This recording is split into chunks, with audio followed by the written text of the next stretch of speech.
Well, hey, folks, welcome on into another episode of the Pegasus Sexual Podcast.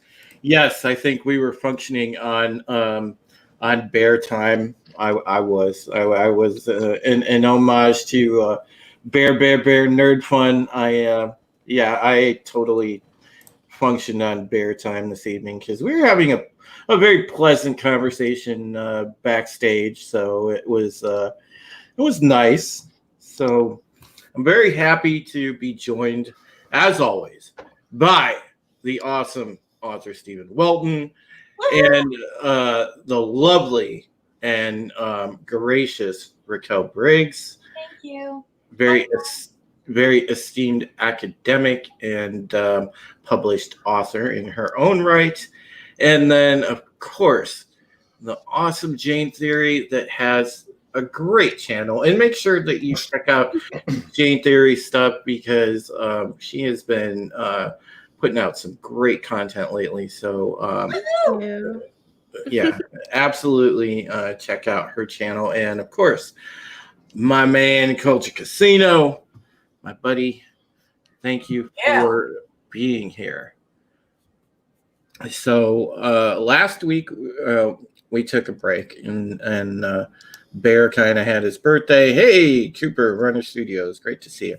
And of course, the week before that, we did our part one review of Lay Down Your Burdens. Mm-hmm. And I think we were kind of mostly feeling like that episode was pretty decent, but the pacing was, well, I feel like in part two, that was rectified and it certainly picked up. So I couldn't stop watching. Look, we had to review that episode, and I was like, all right. And I try to limit it to just one episode. I am now halfway through the third season. I couldn't stop. I mean, that's how it works. Yeah, that's how it works when you're watching this. It's so good. Yeah. Well, Battlestar is one of those shows where I watch it at least once a year, sometimes twice a year, from the beginning to end. And Jane is 100% right. That is the way it works. You start it and you binge it. It's one of those binge-worthy programs that I love.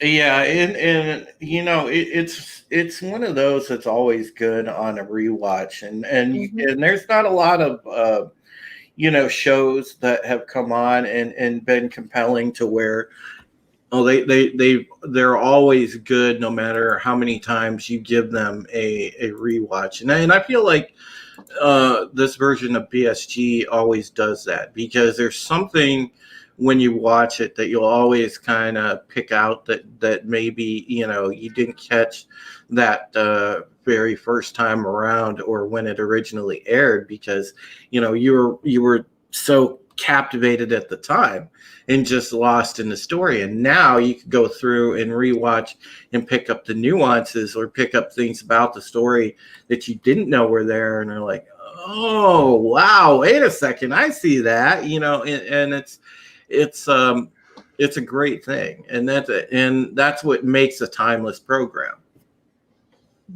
Yeah, I agree. And I think it has a novel quality, a printed book quality, and that's why it can be revisited, and you can glean different things from it depending upon when you're watching it and who you are at the time, what you're going through, and what's happening in the world around you. So. Mm-hmm. Yeah, it's a timeless show, that's for sure. That is so very true. When I look at the character relationship between the Adamas, I have a different perspective on it now, being a father than I did then. You do garner different things from the characters, different lessons, I suppose, different because of your own perspective, but also. Sexy bitches in the show are very sexy, and they never stop being sexy every time we watch them, so that also brings me back. On being that it's International Men's Day, yes, we are totally traditional, lovers of the female form, and I guess that makes us toxic males in our own right, but hey, it's all about Being a man, baby, I love it. Hello So- to the chat. A bunch of people are rolling in. So hello, everyone. We love you. Thank you for coming. We're just about to get underway. Yeah. I do want to also give some congratulations to Katie Sackhoff because, again, we talk about timeless things. She's proving to be one of the timeless queens of science fiction. Yep. She came out and made an absolute smashing appearance in The Mandalorian last week. You didn't say it right, Jerry. You got to give it a little bit of a lisp. Smashing. Thank you. Smashing, baby. No, but That was a little bit too much sauce, but you got the idea. But the but I thought it was awesome, and the cool thing about that appearance that she made in the Star Wars universe, and she's been doing Bo-Katan for years in the Clone Wars animated show, but to see her live action was really awesome. She's looking good and very true to the character. And also, there was a nice little BSG homage in there as it kind of harkened back to something we'll see coming down the pike in later in season 4. There's an episode where she's dual wielding pistols, and she was doing her dual wielding badassery in that episode of The Mandalorian, much in the same light. So I kind of enjoyed that little homage right there. And you know what I also like, Drew, is the fact that she voiced the same character in the cartoons, and then got a chance to play it on screen and did great. Because very rarely do we have the opportunity to see someone in that position, someone who can both voice act and play the actual character themselves. But you've got a situation where the actor knows the material, has a connection with the character, and then just with the professionalism that Katie has as an actress. I don't know Katie's political opinions. Because she don't put them out there like that. No, she don't. And I appreciate that. She's out there to be an entertainer for people. The great Kurt Russell today just came out and had something to say about how actors should, he was spot on about it. Yeah, and Katie's kind of in that vein, even though she doesn't really speak out. Because I don't care. I appreciate her for the work that she's done and for what I've seen on her YouTube channel. She's got a really big YouTube channel. And I certainly don't mind watching her workout videos. Look, I was trying to be nice. I wasn't trying to say, but I would like to apologize to the chat for all the vein and pipe talk out of Stephen and Drew, but it is International Men's Day, so we're going to be here. We're going to lay that pipe. And now you're getting the head and the shaft.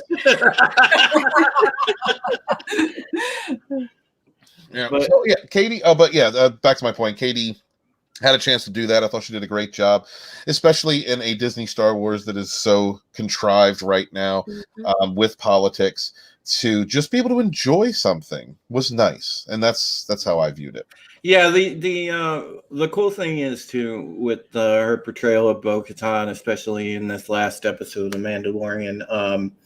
There was a little bit of that Starbucks flavor in there, and I really enjoyed that. There was a couple of lines of dialogue that harkened back to the old, Starbucks smartass, and I was just like, "Yep, I can dig it." It also makes you wonder just how much of her personality was transferred into the character portrayal for Starbuck and other characters that she's done. Just seeing that. So, man, I love Katie. I love seeing that. I was looking forward to this episode. That it was too short. I know we're not talking Mandalorian talk tonight, but it was too short. I had a couple issues, but not with her. Loves no. She carried it. She carried it. No issues with her armor, Steven? No, you know what? Our breast armor wasn't big enough. I think it should have been over accentuated. Big gargantuan Wait a second. Is this panel trying to tell me right now that women have breasts? Women have breasts, and when breaking news. They should look like huge water balloons. It's very accentuated. So there wasn't enough. I didn't get any bat nipples on that suit, and I was very upset. And I think that a lot of other people were. People have been talking about it this week. Oh, I have man. boobs. Yeah. Oh, yeah, baby. Oh, Six has boobs. Cece is pointing us to the lovely rack of a red Six. Six also has the boobies.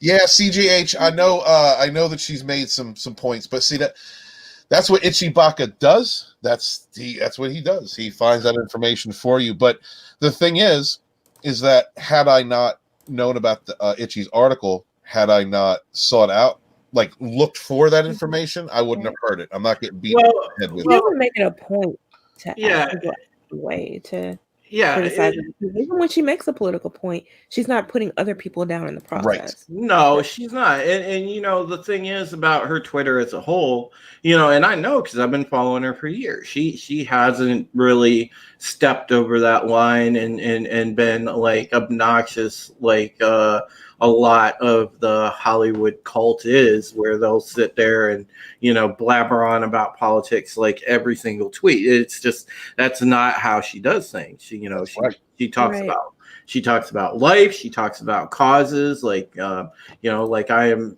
definitely applaud her and Trisha for the stuff they do for rescuing animals. Yeah. So it's that's pretty awesome. Yeah, and that's the point, is that you're not getting beaten over the head with it. You know, like that. Mhm. I don't mind if an actor has they're a human being. They're allowed to have a freaking opinion. They're allowed to, you know, Oh, yeah. they want to support. No problem with that. It's just like Jane said, I ain't never seen her shame me or anybody else. The ones that take it over the top, yeah. Basically, she's not Alyssa Milano, which is good. Right. That's a whole other bag of Yeah, exactly. That's a bag of crazy cats headed for the river. Right. Oh my. So it's 7:30. We have runners saying boobs. I see this is a very, very popular term for Americans. Yeah, I would like to introduce Americans to the term that my friends and I use, which is chesticles. testicles. Testicles Yeah. they are powerful. They feed, they entertain, they protect. They are chesticles. So, you know, boobs, passe. It's gone. No, I agree with you. And under the right weather conditions, you have 2 points there. Yes. High beams. You know what I mean? In the dark. You know when it's cold. Everyone here will know when I need a sweater. Right, Jane? Yeah, pretty much. Oh, God, I just want to motorboat the screen right now. Yeah, okay. Let's mow your boat. And down the street. all right, Raquel. Since you are like just killing it tonight, why don't you lead us off and start off with like those wonderful signature notes of yours?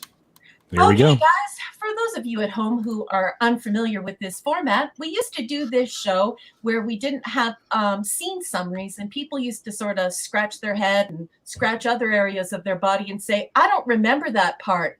So now we do scene by scene, and then we talk about it. Oh, hi, Cece. All right, here we are. Lay Down Your Burdens, Part 2, and we come upon Scene 3. After the opening credits roll, we're taken to a planetary view of Cylon-occupied Caprica. On the surface, the Resistance and the SAR team fend off an assault by the Tin Cylons. The gunfire and grenade onslaught are so intense, Thrace and Anders order everyone to fall back. This is the opening scene. Would anybody like to say anything about this opening scene? I kind of got some, I don't know, like a little bit of this classic type of war movie type of vibes. Like, yes, you know, I thought that was pretty neat coming into it. You've got you start the episode coming in hot, and so yeah, I dig that. Yeah, it did remind me a lot of the very clever and huge catalog of movies about Vietnam, and just that constant onslaught of mortar and gunfire. And yeah, I got the same impression. So shall we go on to the next scene, folks? Do it. Let's do it. Okay. We cut to Galactica and we're in the med bay. Doc Cottle explains that Callie's broken jaw is wired shut, and in his opinion, she's medically cleared to return to duty. She looks like Rocky Balboa after fighting Clubber Lang in Rocky 3. She has a nasty mouse under her left eye. Cottle leaves to tap his massive cigarette dangle, and the chief walks in. He apologizes. Before he can even finish, Callie interrupts him and says that she forgives him. Here's where it gets super weird. Callie says it isn't his fault and professes her love for him. It's like a Tammy Wynette moment. She's standing by her man with a wired jaw. Cringeworthy, like an old country song parody. Crusty blood all over her face. Thoughts on this scene? Oh my God. That was crazy. Right? Go ahead, That Jane. was the most insane scene, I think, of the entire series. Yeah, it's cringeworthy. Last week, Jane, Stephen and I gave the part 1 a 4. I think I gave it a 4.2. Yeah. Yeah, I had an issue kind of with the pacing of part 1. I didn't. I felt like it dragged in places, and this surely does not do that. This is definitely the I guess we're in the home stretch and it's picking up type of episode. Well, I mean, I don't know about that, but I know this scene was kind of capping off the theme of last week, which was sometimes you got to beat up your bitch. Oh my God, the cringe, dude. Yes. But first off, if he really did come to feeling bad about it, why he was not on his knees, head before that woman, drowning in tears, completely just upset with everything that had happened is beyond me. He just kind of stood there like he was like, this chick is crazier than me. Yeah. But she's not only forgiven him for this. Yeah. I'm sorry. Like you stand up for yourself. I forgive you. This ain't really your fault. And then to want to jump in the sack. Well, I mean, maybe she's into that. Maybe she likes that life. But I think to me, as a normal thinking man, person, that is not normal to me. That's a whole lot of mental illness wrapped in one little segment of a show. And I like I said, I couldn't co-sign last week to the way they handled it, the way they handled that whole chief and with the priest, and I think it was just like you guys in the chat, you guys know me. Like I'm not a down with the patriarchy kind of cat or nothing like that. But there are certain standards that need to be upheld within male values, and there is no excusing what he did to Callie. There's no excusing it. No, that's why I love you, Stephen Walton. I just absolutely love you. No, I don't think you can excuse that either. I don't think. It's crap writing because it is a real military situation. A bunch of guys would have pulled him aside and would have given him the boots or at least a threat with a forearm across his throat. So I'm not buying it. Why did he not get his ass kicked? Why did the other dudes not correct that? Even if the military wasn't gonna. I'm sorry, but real men would be like, "No, you need to catch an ass whooping for this." Yes. I mean, realistically speaking, this happens. It does. It does. Excuses are made. Yes. Nothing happens. Yes, it does, and I mean, and the idea of giving a character, it does happen. Okay, and you're right, Jane. So it is a little realistic for a woman who gets beaten to make excuses. But it absolutely does happen. Look at Johnny Depp. He got his ass kicked regular. No, I was going to come into that point because I myself have been a victim of spousal abuse, and I think this is a little different, but it's still in the same wheelhouse. Okay, so I'm not going to make an excuse because I absolutely wouldn't, because you guys know my feelings on this. I think I made them clear last time we were on the previous episode. But everybody on the ship has PTSD. Right. Yeah. Everybody. Yeah. Right. And so Kaylee's reaction to getting her ass whooped by somebody she loves and respects. I mean, and it's been pretty obvious that there's like a little I'm lusting for this dude, the chief, right? So Hey, you know what? I don't want to go there. I'm just saying, everybody on the ship has PTSD. Mm-hmm. Right, and I understand that, but under that kind of duress, who you naturally are, I think, comes out more. Who you, when you're in a hyper situation, right? Because we all have filters that we go through. We'll have base reactions to something, and then we'll think about it, contemplate. Some minds are quicker than others, but we always come to a conclusion that isn't irrational. I would hope. Here you are dealing with people under an intense amount of pressure, PTSD, a lot of things, just everything that's happened. But you have her natural reaction at that point was to forgive him, excuse him, and then profess love. In the best of situations, this is a woman that needs a psychiatrist. Yeah, for sure. Can we please marquee Roof Korean 92?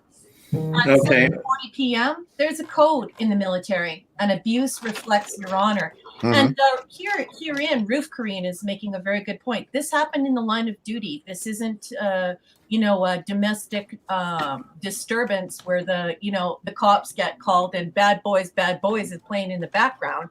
This is during military service. So yes, Roof Korean 92, hip hip, totally agree. Well said.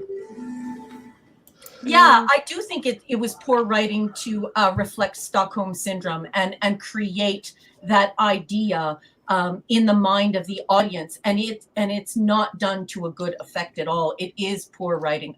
Excellent comment, Ruth Korean. That's there why should have we been consequences. Yes. Yeah, Yes. exactly. And you would think like the first person that would be furious and absolutely want consequences is Adama. Right. Why weren't there not some Marines escorting him to the brig, maybe missing a couple doorways on the way? Yes. Like why was that happening? I don't get it. It was just the excuse, and that a very vicious excuse behavior. I don't care your status. I don't care if he's the only deck chief. I don't care if he's the only one that can get shit done. I don't care what position he holds. I don't care who you are. There are consequences. Yep. For something like that. I think in part one had I been writing for that episode, I think the way that I would have presented it I definitely wouldn't have used that angle. I would have used maybe he comes down too hard on one of the younger like male employees that is under him on the deck, or else I would have maybe went with like the as you could clearly see, he was contemplating suicide. I might have went with like more like the self-harm angle to show that he was having mental issues, but I don't think that whole sequence was needed. And for future reference, I'd like to come back to this episode because knowing who the priest was being played by, and knowing what we know about the chief later on, I think that there was some mind play going on. Yes, for sure. Yeah. But, just for the viewer at home that's experiencing the show for the first time, I definitely side with Ruth Korean here for a show that is known for its amazing writing and its depth of characters that we feel are almost like real people. They sort of dropped the ball on this one and sort of tripped over themselves on this one. Yeah. We believe in these characters, and so this was just kind of it wasn't good, and that's okay. The show doesn't have to be perfect. Right. That's fine. Yeah, they can make some missteps. They've created a beautiful show thus far. Oh yes. Near So. perfection. Yes. And that's not easy to do, especially with such a long running show. Could somebody read Brightest Day? Sure. There was a demonstrable breakdown in discipline as the seasons went on. More and more characters started acting on pure emotion. Mm-hmm. That's true. Mm-hmm. Yeah, that is a very good point. Yep. Yeah, that is a very good point. But I still like what Drew said, that as an author, he would have created a moment where Buddy snapped his crayons and acted out like a wounded cat instead of him, waking up and yeah, it just wasn't believable in such, because we have such intimacy with who these people Yeah. are. I mean, Toxic man flu's in the house. hell, toxic. Oh, TMS! Hey, baby! Woo! Honestly, it would have been a little more, maybe her reaction, not so much, but a little bit more believable if he had walked in and while she was talking through her wired jaw, he was talking through busted lips. Mm-hmm. Mm-hmm. You know, that's I'm just gonna leave it at that. I think. Yeah, I think so. I still think that would have been an ideal situation, but the thing is, people don't get involved like that in the real world. They see stuff like this happen and they don't actually take action. Well, yeah, that's true, James. Sadly. God, why are you breathing in the mic like that, Culture? What's that? You all right? Something feel good? Something rub you the right way? I this is one of those things. Just get really angry. So, yeah, we should probably move on though. Okay, all right. You want me to read that off, Roof Korean? Yeah, go ahead. They failed to set this up better when they should have during the Boomer let Cylon in an investigation court-martial. Mm-hmm. Yeah. Yeah. Mm-hmm. I think so. I think that would have worked. Yeah, that would have worked for me as well, Roof Korean. Great comment. Mm-hmm. Okay, let's move on to the next scene. All right. We cut back to mortar fire and explosions on Caprica. They are making for higher ground. They get pinned down in a ruin home overtaken by forest, and the gunfire suddenly ceases. Sharon tells them that they are going to get gassed and wake up in a toaster tot farm. Anders and Starbuck agree to wait it out, stay put, and see if Sharon is right. That decided, Starbuck makes Anders promise to kill her if the Cylons gas them. She doesn't want to end up in the toaster tot farm being used as a toaster tot breeder. Right. And Well, that's a callback to. I'm sorry. Sorry, Jane. I know I saw you. What do you? My bad. No, it's fine. That was a callback to the last season, or I think it was back in this season, where Starbuck came across that farm, and the absolute nightmare that must have been. So these women are prepared to off themselves rather than be put in that situation. Mm-hmm. The horror. Imagine the horror of being in a battle and then saying, rather than be captured and be put through this torture, just kill it. Just kill me.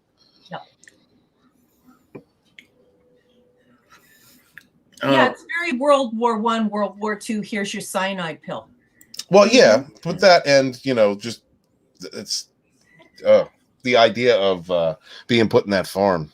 Yeah, it's really gross. That's disturbing. Hey, Deviant Porg, our resident freshman. Hey. How you doing? And props to that. Yeah, that's like a nice underrated kind of hidden gem from back in the day, Earth Final Conflict. I remember that show. Yeah, I remember that show. Yeah, so Roof Korean. So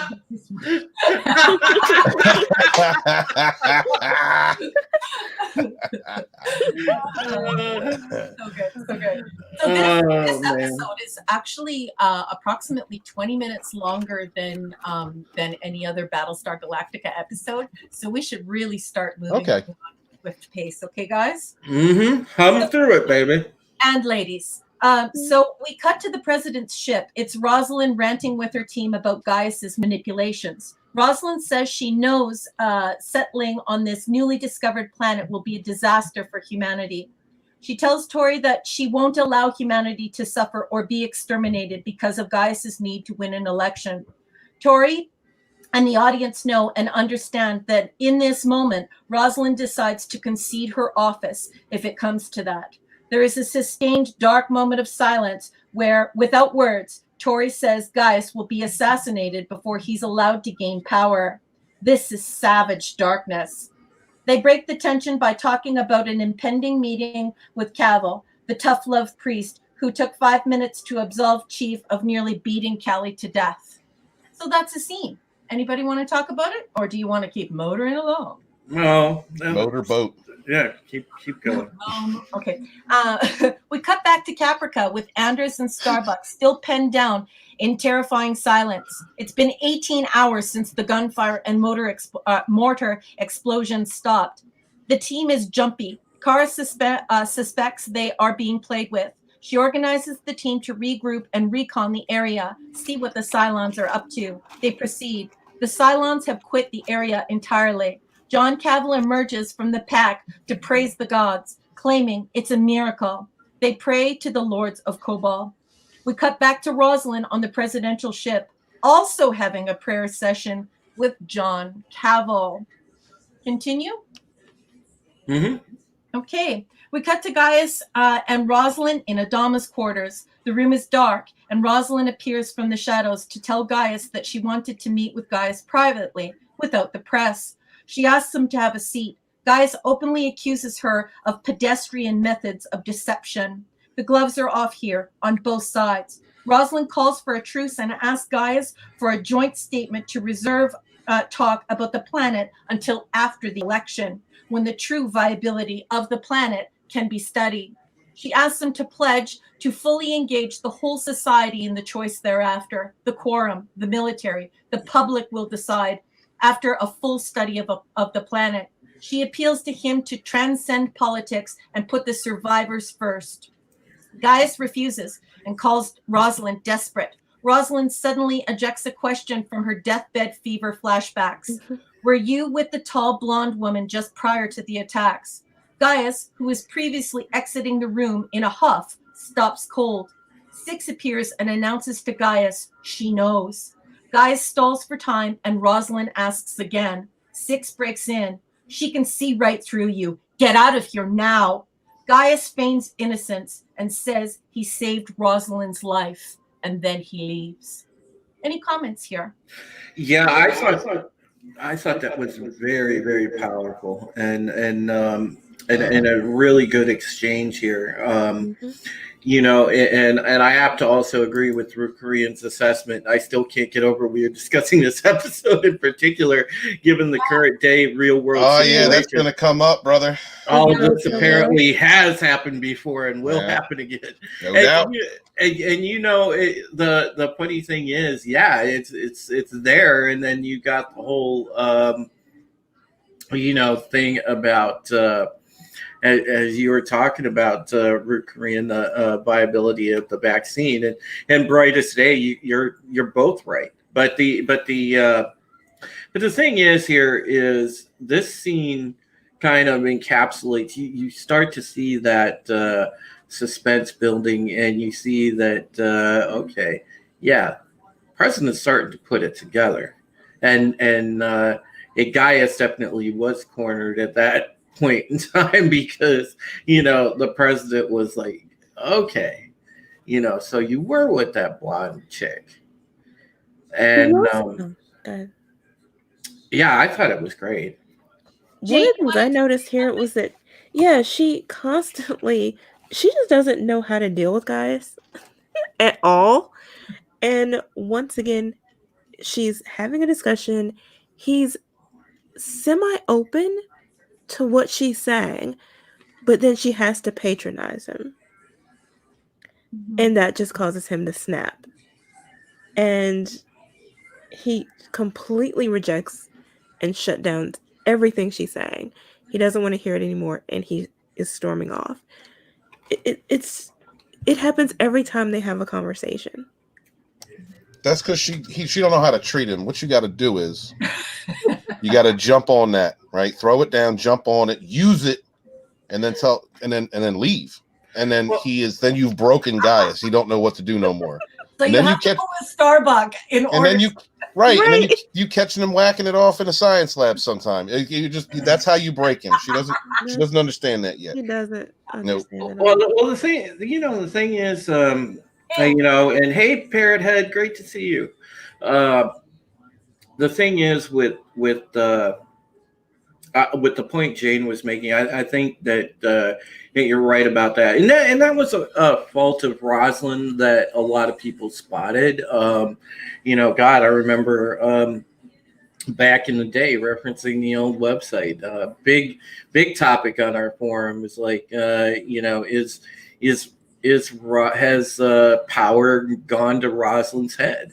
Where there was a thread in our forums that asked that very question, and a lot of people referenced many of the conversations that she would have, not only with Gaius but with other people, where at times it seemed like power went to her head a little bit, and she was sort of patronizing in that way that people in positions of power can get when they get too comfortable. And yeah, I noticed that emanate from her time on multiple occasions. But at the same time, on the other side of it, Jane, there was Gaia. You're speaking to someone with an ego that won't quit, and it's kind of hard to you're going to bruise that if you even come at them with an inch of what they perceive as superiority. So I could see both sides of it. I'm pretty sure Gaius has at least 1 inch, but I think I'd stop right there. You know what I mean? It's Script Doctor's favorite guy. Tight shaft. All right. So I don't know. Anybody else have a point on it, or are we continuing on? Let's do it. All right. Take it away, Raquel. Okay, in this next scene, it's a little bit of a short one, and then we have a long one after. So let's do the short one, and we'll see what you guys think. We cut to Colonel Ty's quarters. Ellen Pol Pot Ty is attempting to convince Ty. Pol Pot? The political idea of New Caprica. They argue. He says his duty is to Galactica, but Ellen is welcome to move right on down and cat around. Meow. Ty's phone rings. Starbuck is back. He dresses to leave. Does anybody have any comments on this? Good. I like the whole comment Michael Hogan makes. He's like, "Oh, you could go down and cat around." Yeah, right. Yeah, it's just great. It's absolutely great. It's like Ellen is a pie, and everyone is going to have a piece of the pie. Fun girl.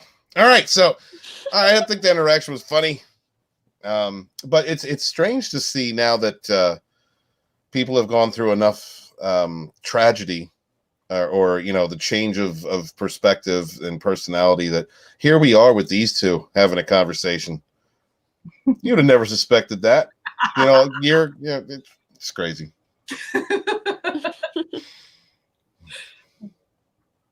Yeah, that's it. I'm sorry. I'm sorry, my bad. Anybody else? All right. So, silence. Let's go to the next. That was a short stroke. Let's get into a long stroke. Yeah. Let's stroke it long on this International Men's Day. Yep. A little bit of twisting. Maybe a punch or a flick at the end. Thank you. Could we please highlight my man TMF at 7:58? Put him on the marquee, please. Love you, TMF. Hold on. Let me see. Let's check Drew. No, he didn't say anything. I don't know where. Drew went to go get chips. He's going to get back on and just start eating chips. Jaloja. He went to go and do a little man Jaloja. Yeah. Okay. TMF. He says, she's the village bicycle. Everyone's had a ride. Wow. Yeah. So she has humans left. She has been debeefed, is what we're saying. Yes, she has been fully debeefed. Okay. What were you saying, Jane? I was just saying there aren't that many humans left, so. So she could accomplish that task, Yes, Jane is saying it is an achievable goal for Ellen. Yeah, just throw her on a different ship, every other episode. You got it. Yeah. Done. Too funny. Okay, let's go on to the next scene. We cut to the hangar deck. The chief is coordinating staff as they receive wounded. Anders' team and the SAR team. Ty and Adama are there to welcome them. Adama brushes Kara's hair from her eyes. She crinkles her nose in delight. They embrace as father and daughter. It's a beautiful moment, a genuine meet my dad moment. It's delightful. Daughters and their dads know this moment very well. They talk sports. Everyone is smiling. Kara announces that the Cylons have abandoned Caprica. Cavill emerges to reinforce the claim. Galen, the chief, tackles Cavill and shouts that Cavill is a Cylon. Adama tells the chief to back off as multiple guns draw on Cavill. Cavill is saucy and says with imprudent vim, "Yes, I'm a Cylon, so take me to your leader." Adama says, "Take him to the brig." And breaking with the compassion we know Adama for, he says, "Take that too," while pointing at Sharon. Hilo objects, saying Sharon didn't know, but Adama is done. He growls, "Of course she knew." If I'm working on the deck and I see Chief out of nowhere run and start tackling somebody, at this point, given his history in the last few days, I would have started beating up on Chief. I wouldn't even have waited for an explanation. This dude's crazy. He's just knocking down anybody. Women, priests, he's kicking everybody's ass. We'd have to do something. Yeah. So I don't. Now, again, that goes back to what I was trying. I should have waited until now. But what I said earlier about maybe Cavill was playing mind games with the chief. I mean, maybe possibly got him out of some kind of disciplinary action just so he could play games with the guy's head. I don't know. They never explained that. It was bad writing, and if that was the case. Yeah. But well, you can kind of, and I think I referenced this during the last episode that we did, in part one. You can, I think you can really kind of, if you watch that companion movie, The Plan, from all the stuff from the Cylon perspective, you can kind of, Stephen, I think you're correct on the mind games part of it. Well, because we know because Cavill knows who all the players in the game are. He does. He knows. Right. He knows who the five are, and I think that he was trying to assert some sort of control and head off anything at the pass that would threaten the whole Cylon shebang, and obviously he was not successful. But yeah, there was definitely some manipulation going on. There was definitely an ulterior motive there, and at the time you didn't know that in real time watching the episode as to his motivations, because nobody suspected that. But yeah, once you go and watch The Plan after you take in the entire series, you could go back and sort of say, okay, yeah, I could see that. And Stephen, God, that was an excellent, pickup right there. I'm glad that you brought that up. But on there, Toxic thank you. Says, Cylon shebang. Yes, please marking that. I have to say that even though you don't see the death of the Cavills in this episode or in the subsequent episodes, you actually see them in The Plan as well. So The Plan is an excellent follow-up to this series because it gives you a frame of reference and understanding for some of the stuff that isn't maybe spelled out for you during the course of these episodes. So also, I don't blame oh God, not Boomer, Athena. I don't blame her for not saying anything after everything that she has been through up until this point. Well, but her silence proves that she's starting to turn against them, and she's doing it gradually, right? Because remember, this is somebody who was laying down her life and betraying her own people, and so we see this wonderful slow unfolding of her realizing her betrayal and turning the tide against these people. Right. Yeah, there's definitely, I find that, and again, you have to take your hat off to Grace Park because definitely in contrast to Boomer, I think Athena's character development and the way that she kind of goes through her journey, you start to really get the early portion of that crisis of conscience that she's having. Like, okay, I sided with humanity, but am I doing the wrong thing here instead of the right thing? And and she's already right now seething because of the perceived, she's obviously in mourning because of the perceived death of her child, and yeah, she's definitely got some hatred flowing to the surface there, and some animosity, and you could see that. Well, look, I don't believe that some people have feelings that aren't that are beyond the realm of scientific explanation at this moment. And one of them for me would be, she knows something's wrong. She knows that something's wrong. She interprets that as my child was murdered, because that was a topic of discussion before a child was born, although she doesn't know that the child is actually with another family. But in any sense, her being robbed of motherhood is a big betrayal, and it's a killing of that relationship. It's a murder of a relationship.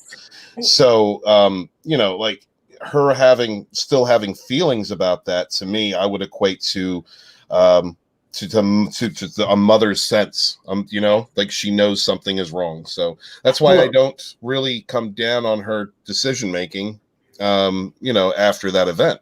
Yeah. It's funny because it's such a fascinating concept, because of the, there's scientific studies, there's been people that kind of explore the human spirit and talk about it from a spirituality aspect, of all kinds of different opinions on the maternal instinct, and just how powerful it is. Is there like a layer of almost extrasensory perception to it, and it's kind of a fascinating concept, and that, I think, is one of the underlying factors why the pro-choice, pro-life debate rages on, even now, in such a furious fashion, because it goes back to how powerful is the maternal instinct. That factors a lot into it, and so again, Stephen, excellent point. We see that her maternal instinct kind of kicks in, and it's providing her that little bit of, okay, something's still afoot here. And I don't think if you didn't have that sort of experience of pregnancy and having an attachment to a child, that you would normally see those the forest for the trees, per se. So yeah, it's quite interesting. But go ahead, Raquel. Oh no, I'm just me. I just do a lot of when you and Stephen are talking. I'm most of what I wanted to say, Stephen already said in almost my exact words. So I'm satisfied with this section. Anyone? I think Jane stepped away for a second. She might have had to use the ladies' room, and Jay's getting a drink. Let's be real. She's getting drunk. She's getting loaded right now. Well, the way that most governors and people in positions of powerful or in the positions of power regionally around North America right now are acting, I think we're all going to be stuck in the house getting loaded. So if you can afford it, or a house. Yeah. Okay. Let's move forward, shall we? Okay, let's do it. So the next scene is a little bit long. Remember, this is a much longer episode than usual. This show is usually 42 minutes long, and it's past 60. So let's just do it. We cut to Sharon in the break. Hilo is there and asks her why she didn't say anything. She says she may have wanted Cavill to blow up Galactica. Hilo admonishes her for crushing the trust that they built with Adama. But Sharon continues to blame the humans for killing her baby. I'm not so sure at this point if I'm liking this dialogue.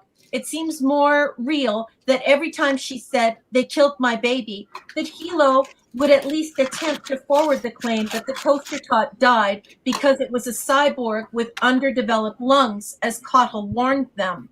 When someone loves you, they reach for comforting answers. None of it matters because Sharon says she doesn't care about Hilo, the Admiral, or the humans. She drops the jail phone and goes to bed. Hilo goes nuts, banging on the jail, professing his love for her. Any comments? This poor guy. Yeah, Hilo is simping. He's simping. Oh no! It's not simping. Look, he's in love with this lady, and she's rightfully upset. She feels betrayed by Commander Adama, and she's been imprisoned. She believes her child killed. A lot of stuff going on here. It's easy to have both empathy and sympathy for Sharon at this point in time. Agreed. Yeah, I mean, I can see that. No simping. No, he was just joking. Please put Toxic Man Flu 810 in the marquee. No, Cylon did not eat her baby. Cylon Dingo. Did the Cylon Dingo eat her baby? I'm going to go ahead and say no, but he definitely may have had cheesy talks. Damn. From the toaster. This dude has been through life and death struggle with her, fell in love, had a glowing orgasm with her. I mean, and that's you got spine glowing, just wow, they were going to have a baby. He was committed to it. He knew that he was a person who looked beyond the differences between their races, saw her as a woman, as a person, and then was prepared to bring a child into the world, a hybrid into the world, and he's invested paternally in this situation, but there's something wrong. She knows there's something wrong, and in that, until that is reconciled, sometimes dudes just need to listen to their woman. She knows what is up. There is something wrong. Something needs to go on. There's something going on with their kid. There's something wrong, and this idea of this motherly instinct, like you said earlier, and it's to a good effect here. They've returned to the good writing again. I totally agree with you, Stephen. I think they're tapping this because they're trying to show us that Sharon has motherly instinct, even though she's a skin job. Mm-hmm. Yeah, and it brings, at the time, it was definitely bringing another fascinating layer to the humanoid Cylons, and I thought that was conveyed pretty well. And Lady Toriel, thank you so much for Lady T is in the house. For the compliment. So nice to see you. And Orville Nation, thanks for stopping by and supporting our show. Appreciate you, PJ. I love you, PJ. I'm sorry I keep missing your shows. You invite me on, but I promise one day I'll be there. Thank you. Poor PJ. He reaches out to me now and again, and I'm like, I'm busy. Elaine is here. Elaine is here. Oh, is that some cookies? Yes. Can we please marquee her? Everybody. It's National Men's Day. Can we have some milk and cookies? I cannot mess with this woman because she makes cookies out of nerds. Yeah, she does. That's some Hansel and Gretel bullshit going on right there. Nerd Cookies has a channel, and if you're unfamiliar with her channel, please sub her channel. She is just so wonderful. She puts a lot of work into her stream, and it's just great. And same for Orville Nation. So. And definitely, Orville Nation and Nerd Cookies, they are great channels amongst the YouTube science fiction community. I would definitely suggest subbing, Nerd Cookies especially. She is hitting milestones left and right. And she needs every sub. Her videos don't do crap. They're hey. Subs every day. Subscribe to Poor Nerd Cookies. She really needs it. We want to get her to monetization. Thank you.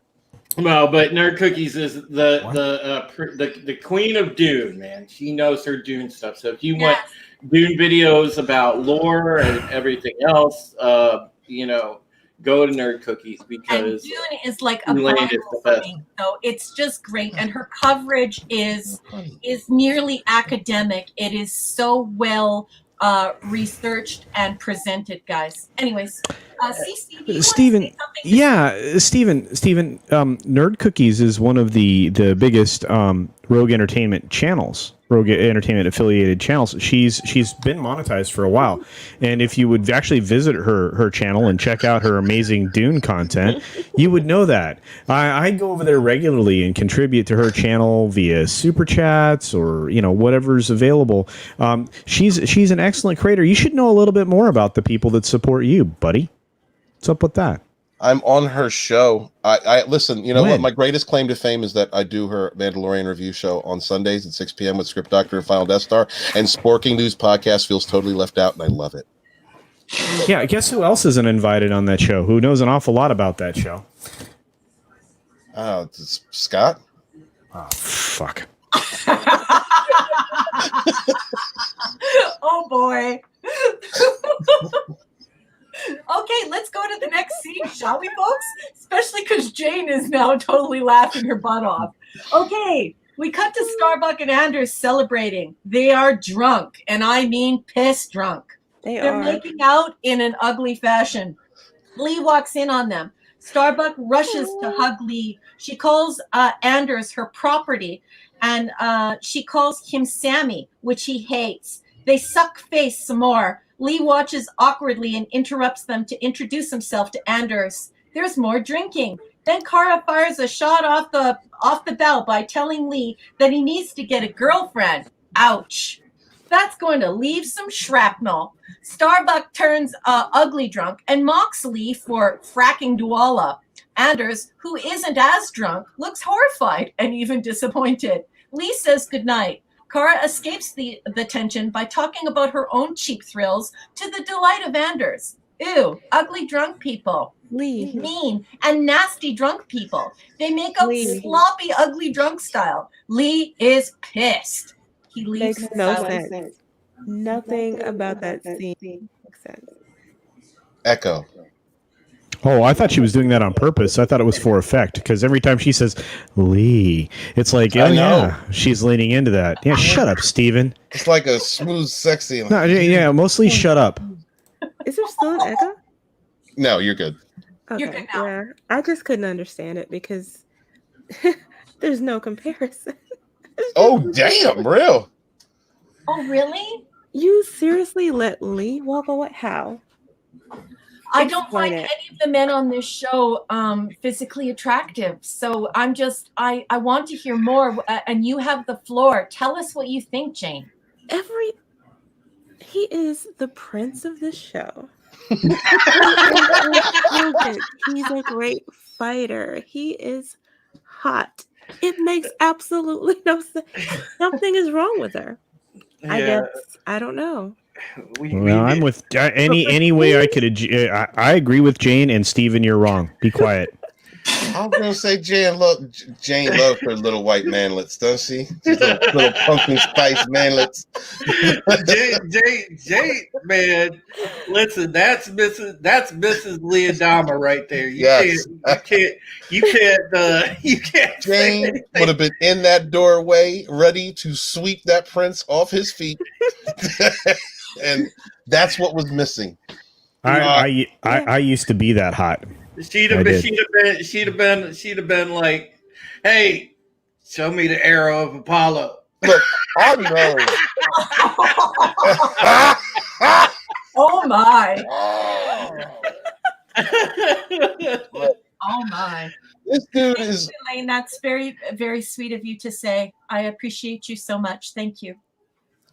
This dude is so in love with her. Has been. Did we get the flashback scenes of the before? Okay, now look, we know that he has had a thing for her for a long time.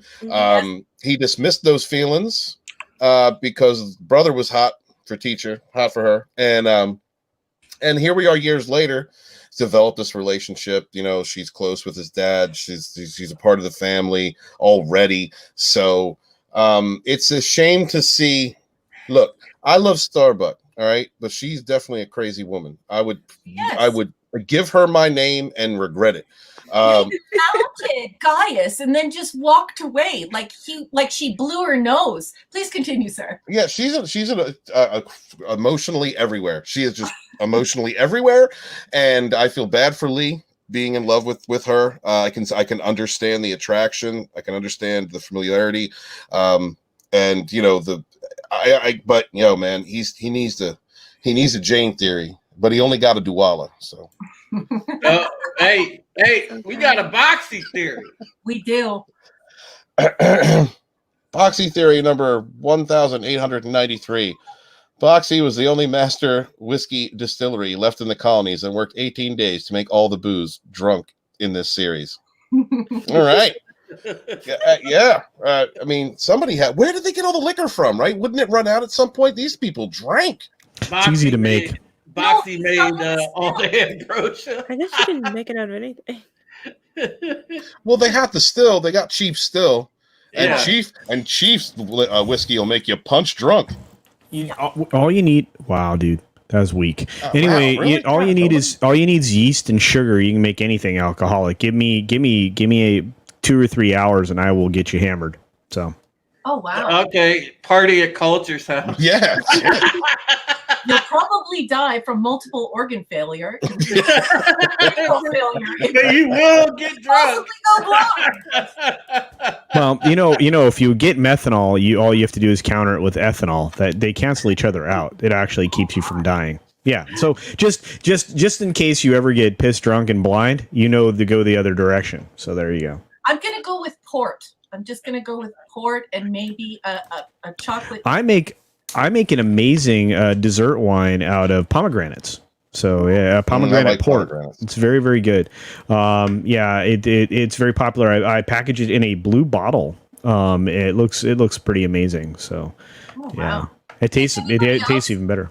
Is anybody else impressed by somebody with the handle Another Monster saying he likes nerd cookies? So is this another nerd cookie monster? Maybe this guy should change his handle. Ooh, hey now. Well, here's the problem. See, Stieg would point out that he's from Sweden. Now, I like the Swedes because I have some Swedish blood, but I like the Norsemen as well because I have Norse blood. So I'm all Scandinavian team. You know, Shout out to Steve Kenobi. Yeah, but actually, Stieg and Another Monster are starting to get along swimmingly in as much as they can exist in the same chat, which is awesome. I love it. It's really good times. Oh man,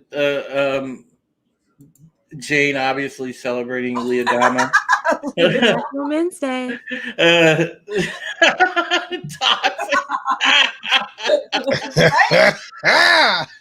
Right? Oh man. Now that's the shit. We're gonna.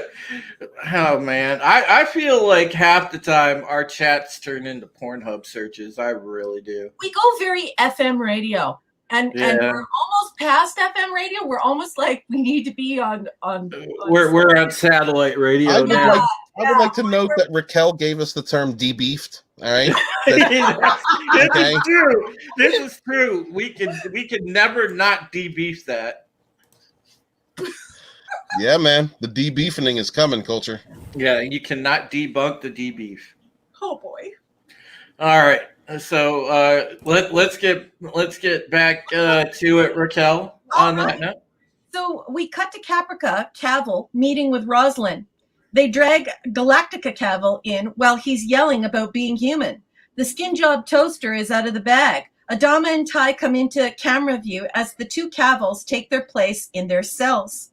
Caprica Cavill tells Galactica Cavill that there has been a change in plans. The Cylons have decided the occupation of Caprica was a mistake. Adama has the "I don't believe a word you're saying" look in his eyes.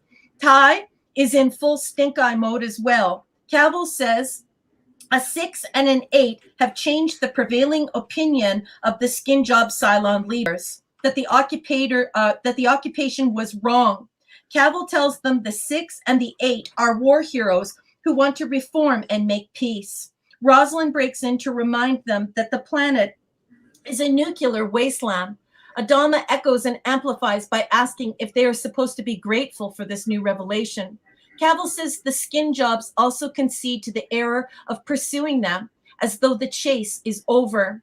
Cavill says the error was, we became what we beheld, we became you. There is a lot of Mary Shelley's modern Prometheus here. Cavill goes on to say that the philosophy of the Cylons has changed. Humans have been granted a reprieve. Cylon and man will go their separate ways. No harm done. Adama grinds his teeth to nubs and says the Cylons annihilated humanity and destroyed an entire civilization. There is more banter as Rosalind and Adama try to ferret out the Cylon plan. The Cavills claim that they are atheists. Rosalind asks to airlock them, and then she leaves on this scene. Put them both out the airlock. Yeah. Oh man, I love that kind of exchange between the two Cavills. That was pretty neat. I enjoyed that particular moment. You know, the one guy's bitching about being human, and he just like looks over at the other one like, oh. I love Dean Stockwell, man. That's great. Yeah, and he sold it so well. He did. He's like, sorry, brother. And then they just go into the Cavill routine. I love the Cavill character in this show. Good, bad, ugly, however you look at him. He's definitely he's definitely an antagonist, but he is great. I love Dean Stockwell, the way he played him. That was a great reveal. You know, I mean, for what it was, and it was hilarious the way that it happened. So, hail to Dean Stockwell. Missed that brother. Toxic Man Flu asks, if you're debeefed, are you a lesbian by default? Dude, I am a lesbian trapped in a man's body. It's International Men's Day. You damn right. Okay, I got debeefed is the debeefening of the beefening. So that is after beef. That is what the debeef is. Usually means go to the bathroom and then maybe take a shower if they're a lady that's been with you, my friend. Oh wow! My beef is strong, sir. It is pure 100% American beef.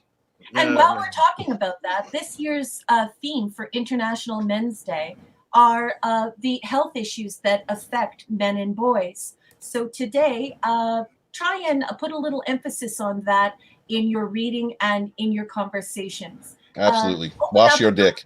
Men's health and the top 6 health issues that face our men and boys today, including a very high suicide rate when things go wrong. And there's that, and also, folks, you know, if you're a guy, you know, around the age of you know, whether you're in your early 30s, 40s, you know, you're in that 50 range, think about getting a prostate cancer screening. Whoa! And I only say that because of the fact that you know, my late father, God rest his soul, he's a war hero, he's buried in Arlington, but you know, he passed away from prostate cancer, and that was very, very, very hard to go through, and you know, I wouldn't wish that on anybody. So yeah, you know, if you want to stay tip top on your health, never hurts to get that early cancer screening. yes. Oh, absolutely. And get Absolutely. colon screening as well. There, right now, the internet is awash in the top 6 medical issues that our men and boys face, and I really want everyone at home to take some time after this broadcast and support the men in your lives by staying abreast of the issues and keeping informed and keeping men healthy. These are really, really great points. And, you know, getting a prostate exam doesn't mean you're gay. Also, ladies, blowjobs. Blowjobs really do help a man's confidence. And National Men's Day, maybe you could take care of the beef, you know, and make them feel better about themselves. Steven, I'm trying to be know. positive, bro. Oh no, absolutely, and for very good reason. I mean, you are 100% all about the prostate and colon health, as we know, because of the coffee enemas. And I'm very familiar with your adamance about your ladies in your life delivering the prostate exam for you.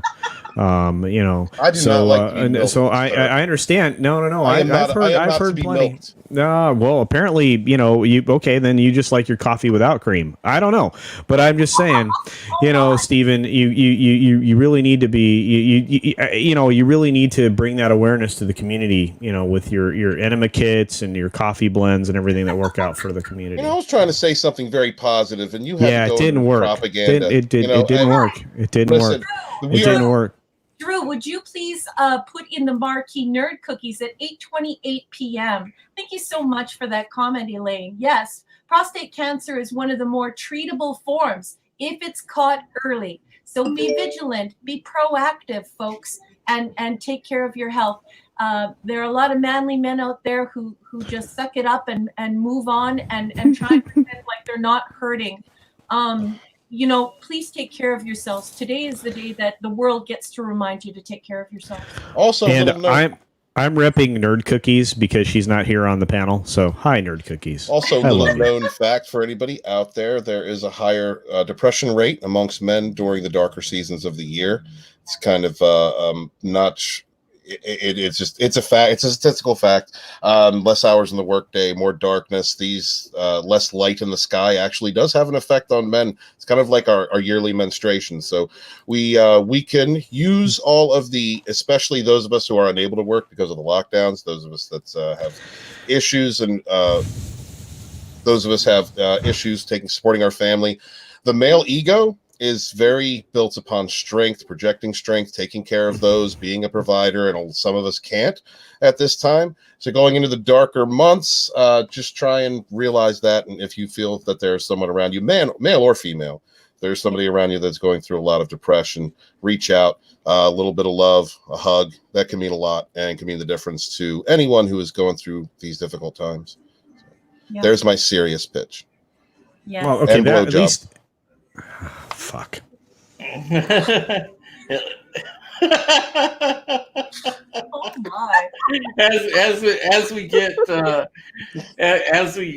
get derailed for the 700th time, but that's all right. Raquel, let's continue. Blow through some scenes. Now, many of you in the chat are familiar with the fact that Battlestar Galactica sometimes does a rapid succession of scenes in order to move things forward and save some time.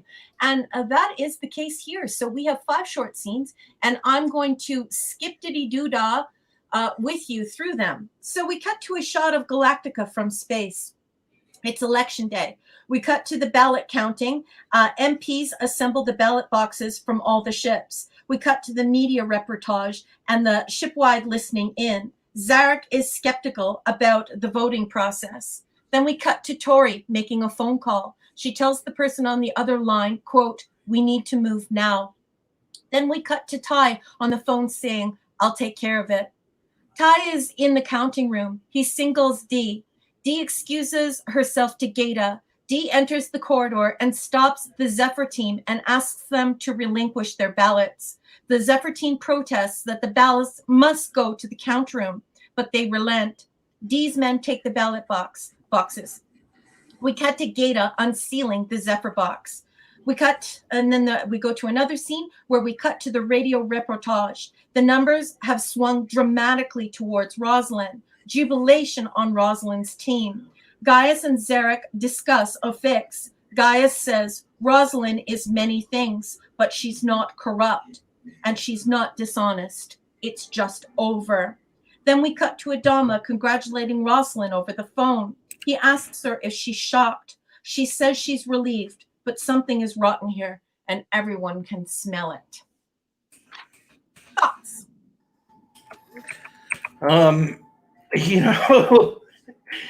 Just rewatching this,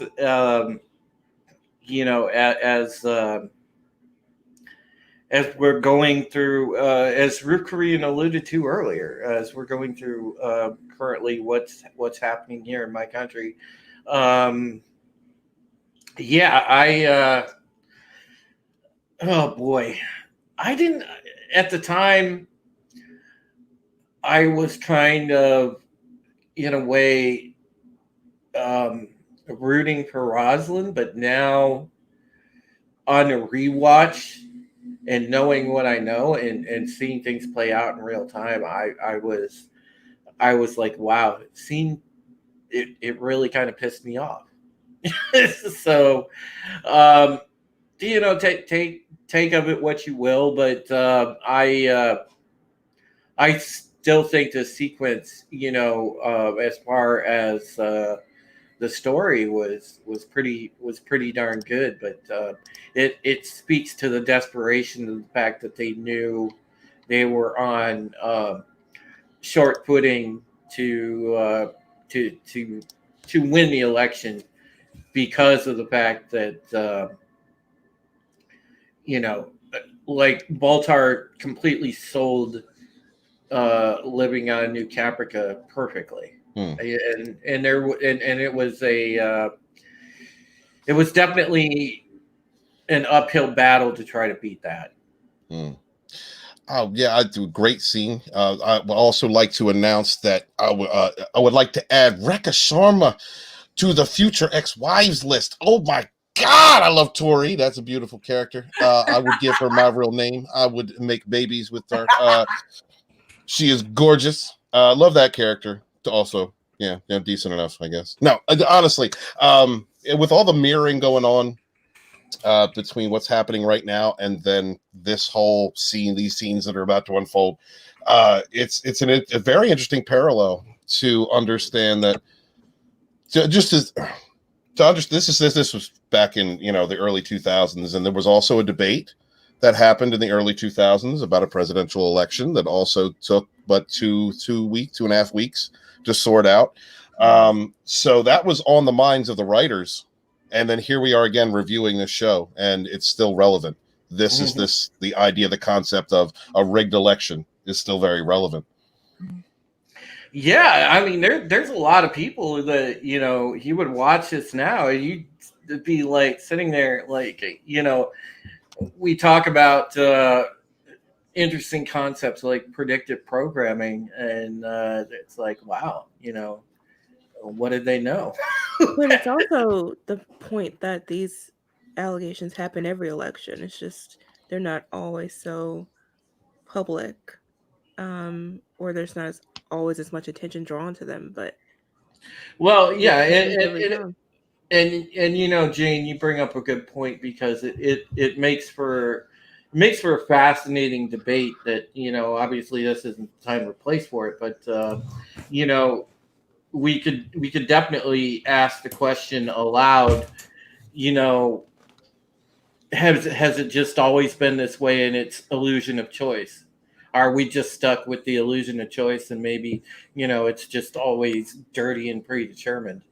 You could viably ask that question now, given what's transpired. But hey, listen, I digress. I just I find this stuff fascinating. Well, Toxic Manflu brings up a good point at 10:37 or 37 after the hour. Yeah. Can we marquee that so that everyone knows what Steven's talking about? Thank you so much.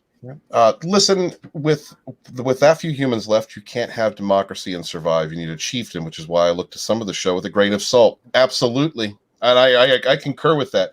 I think trying to maintain elections was trying to present the illusion that they still had their society. I think that had to do more with the confidence of the people in the fleet. But I mean, in an extreme case like that, I would expect Adama to be the leader, to have absolute control in a critical situation like that. It kind of sort of is, though, because even in this situation, I don't know if we've gotten to it yet, but he's still making the call as to how far anyone can go and whatever it is they're trying to do. He still holds the reins while giving people the illusion of being able to sort of proceed how they wish. They still don't go farther than he allows. Yeah. Yep. Well put. We'll come to that point when we get to that point, because that's a excellent point, Jane. Sorry, I said point 3 times, but that was the point of that point. Thank you. Men point a lot on International Men's Day, and they Damn do right. it with all different appendages. We have another monster. Oh, absolutely, absolutely. Ask Brutal Morningwood, Raquel. There's Sorry, another monster at 33 minutes after the hour. Could we please marquee that? Let's put a little bit of attention on our wonderful viewers. Sorry about that, Cece. We started at the same time. You were saying that there's somebody who has accidental morning wood. Poor bugger. Does he bang into the walls a lot? It's brutal, Raquel. Brutal Morningwood is an incredible support of our community, and just kind of brings our attention to the fact that every morning, some of us wake up with brutal, lots of appendages. Hey, you know what? I look at it this way: my divining rod is just leading me to the promised water. I hope so. Brutal's shaft is very thick, like worn leather. It's. I don't know how he lives. Hi, Stephen. It's so nice to see you. Thank you for coming by. It's okay that you're late because this show is much longer than it. This episode is much longer than the rest of the episodes, so we're going to be hanging out here until we're done. So it's a lot of girth. Which speaking of, let's keep going.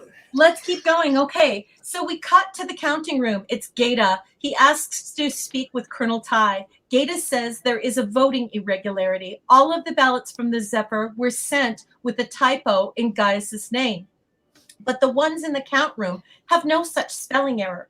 Gata, who is obviously the returning officer for this election, cleared the ballots for count, but Gata wants to report the voter fraud. Gata outlines the chain of custody for Ty. Gata expresses his suspicion of a conspiracy. Ty tells him, quote, "I'll take care of it from here." Gata presses him to notify the press and the public. Ty becomes stern. Gata leaves. Ty reloads the ballots. Then we cut to Adama and Rosalind's phone call. Like a party line, Gata cuts in. He tells Adama that Ty is involved in a conspiracy to rig the election. Shall we continue? Well, real quick, I just want to say this is where, Gata has been a supporter on the bridge. He's a very intelligent, competent officer. And so, imagine how much this breaks the mystique of command for him to have to report that his colonel may be involved in rigging an election. Yep. Totally true. It's really super uncomfortable. Yeah. Gata looks like he would rather chew glass. Lady Mist has joined us in the chat, and she regularly supports this channel. So everybody give a warm welcome to Lady Mist. Thank you so much. Lady Mist. Yeah, she's great. She comes in, she supports the channel. She watches over the chat. Lady Mist is just a wonderful woman. And but does she love Lee Adama? So that's the important question. Jane Perry would like to ask. No, that's the key question. Jane got dibs on Lee no matter what. It don't matter. But if another chick comes in saying I like Lee, Jane be like, that's it. Nope. It's gonna be like Chief Tyrrell tackling a priest. It's done. It's right. Could we please marquee 42 minutes after the hour for TMF? It's hysterical. I mean, I don't want to cause a big war with TMF's comment, but it's actually pretty funny. Okay. Take it away, Cece. Give us your deepest voice. Cece, can you read this marquee for us, sir? Where the colonial voting machines, made in Canada with German core servers by a foreign software company with an office in Colorado. Yes. Baby, you never failed to deliver. Damn. Hell, brother. Okay, let's keep going, folks. Wow. Oh, man. Toxic Man Flu about to fight with you, Jane. Look at that. Look at that. Damn. He besmirched your man. Whoa. Hey, TMF, dude. Jane is not a fight you want to pick. Trust me. Damn. Nothing, Jane. No defense of your man. Oh, 24 see, minutes past I the don't have hour. to Somebody defend put up against Jane's lies. comment. yeah. Jane gave him the how dare you? Oh man. Yeah, you do have a death wish. Have a death Oh man. All right. Keep going, Raquel. Okay, so we cut to the president's ship. It's Adama telling Rosalind that Ty has admitted to collusion with Tori Foster. Adama says it's illegal and a judicial tribunal will need to be convened. Rosalind admits she's involved. Adama is shocked. He looks like he's going to drop dead.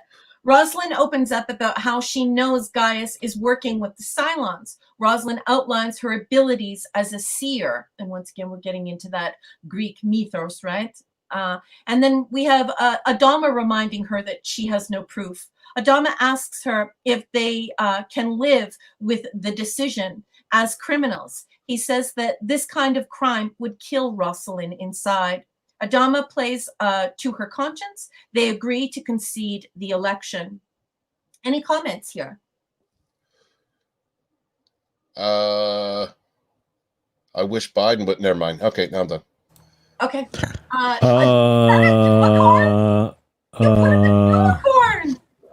I agree with Steven in the thing he didn't say.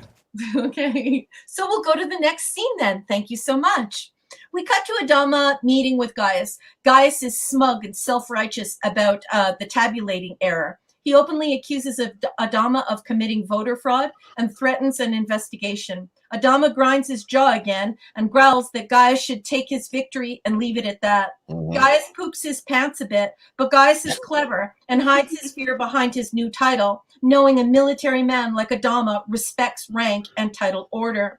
He orders Adama to set a course for New Caprica and leaves to change his soiled panties. Then we cut to the colony-wide jump to New Caprica. Adama sends a scouting party from Pegasus. Then we cut to Cloud 9. Any comments, or shall I continue? I feel like Raquel doesn't like Gaius Baltar. So I don't know. It's from her descriptions, maybe. It's accurate though. Is it accurate, Jane? Yeah. Okay. It's ridiculous. But I love Adama in this scene. It goes back to what I was saying before. You know, I don't think it's so much that he respects order or anything. It's just that Gaius gave an order he was willing to follow. That was all it. That's all it was. Had Gaius pressed the issue, he would be dead. Damn. Right then and there. They would kill the main villain of the show, just right there. He would have been choked to death. He would have been choked to death.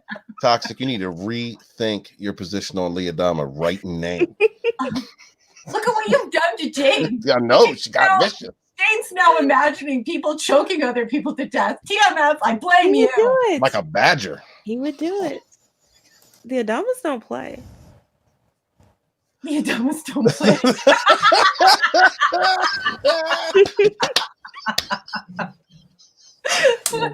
No, they don't. So funny. And as Mrs. Lee Adama, he would be dead. Wait a minute. You just declared yourself Mrs. Lee Adama? She did. My. You caught that. I did. Jane runs the Pegasus. And I am not the sharpest tool in the woodshed. We're not talking about tools. In the morning woodshed. The brutal morning. Hey woodshed. now. Brutal morning woodshed. All I can tell you is sometimes hoes be mad in the woodshed. It's trying to get banned, I think. Tox? Dude, Tox, stop picking a fight with the Jane, man. The Jane is the bomb. Don't do that. Don't. Why? What's he saying? Is TMF actually like saying bad stuff, or is he just being himself? He said Lee Adama and Baltar in a hot male bareback sex scene. Jane, think on that. Okay, well, that's funny. It's not You really are so lucky I don't have a wrench. Ooh. You are so lucky. You would censor him. Girl be whooping out those wrenches, man. Be watching out. I'll catch him on another channel. Oh, all right. Man. Yeah. TMF has had some sauce. Yeah. He might be a little bit loaded, Jane. Give him a little. Yeah. I love this cat. You guys are beautiful humans. Beautiful. Well, most of you. Well, some of you. Well, okay, a couple of you. Can we talk about the fact that Drew said, "Hey guys, I gotta go to the bathroom." He said, "I'll be back in 12 minutes." Like he knew how long it was going to take. Oh, he's following your protocol, Steven. It's that coffee thing that you laid out for everybody that I am not going to try. You said you gotta heat your coffee in that sauce pot for like 4 minutes and get it to like 104 degrees, and then you have to take that hose thingy with that nipple thingy that you're selling everybody right now as part of your kit. And then that coffee, you put that coffee in that funnel thing that you sold everybody, and then you try to sell everybody that turkey baster thing too, but nobody was going to force that stuff up there, so they just let gravity do the work, and then so he's got another like 6 minutes of like laying there on the bathroom floor before he can finish his business. That is absolutely disgusting. Can we go back to talking about boobs? No, man, this is all on you. So there you are. Chesticles, they are chesticles and motorboats. That's right. Speaking of which, so are we close to the end of this, Miss Raquel? No, we got to stroke out a few more scenes. Yeah. Oh, hey now. More scenes. All right. Well, episode, and you guys have derailed it many times. It wasn't me. I look. I have nothing but love for the show, and I have to call Steven on his stuff once in a while because He sometimes Steven's a bad influence. Great leader, wonderful evangelist when it comes to preaching about the fandom menace as a community and the fourth wave and Rogue Entertainment, of course. But when it comes to coffee enemas, man, he is really tries to promote the heck out of that. And I don't blame him. If you have quality products and solid backing by your marketing teams. I mean, between Jane and Elaine and Lorena and Tommy, and I mean, just think about all the support that he gets just in marketing alone. It's very impressive. There's a board game on the way. There's the commercial with him wandering through the coffee bean fields. That's going to be amazing. I'm very excited about this. I hate you. Can somebody marquee Ruth Korean's comment? 1 minute past the hour. Nobody. Drew's only 5 minutes into his crap, so yeah. Okay, guys, we've got about half an hour worth of content to go, so let's just burn, baby, burn. Disco Inferno. All right.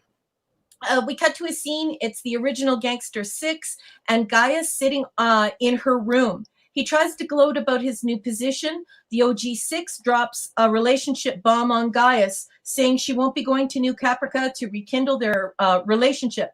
Gaius breaks up with her like a schoolboy.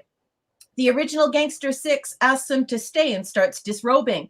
It feels sickening and vulgar, knowing this skin job Cylon has been violently beaten and gang raped for months on end by dozens and dozens of soldiers. Her rape wounds are still all over her body. Gaius does not yield. He disrobes, sets phasers to intercourse.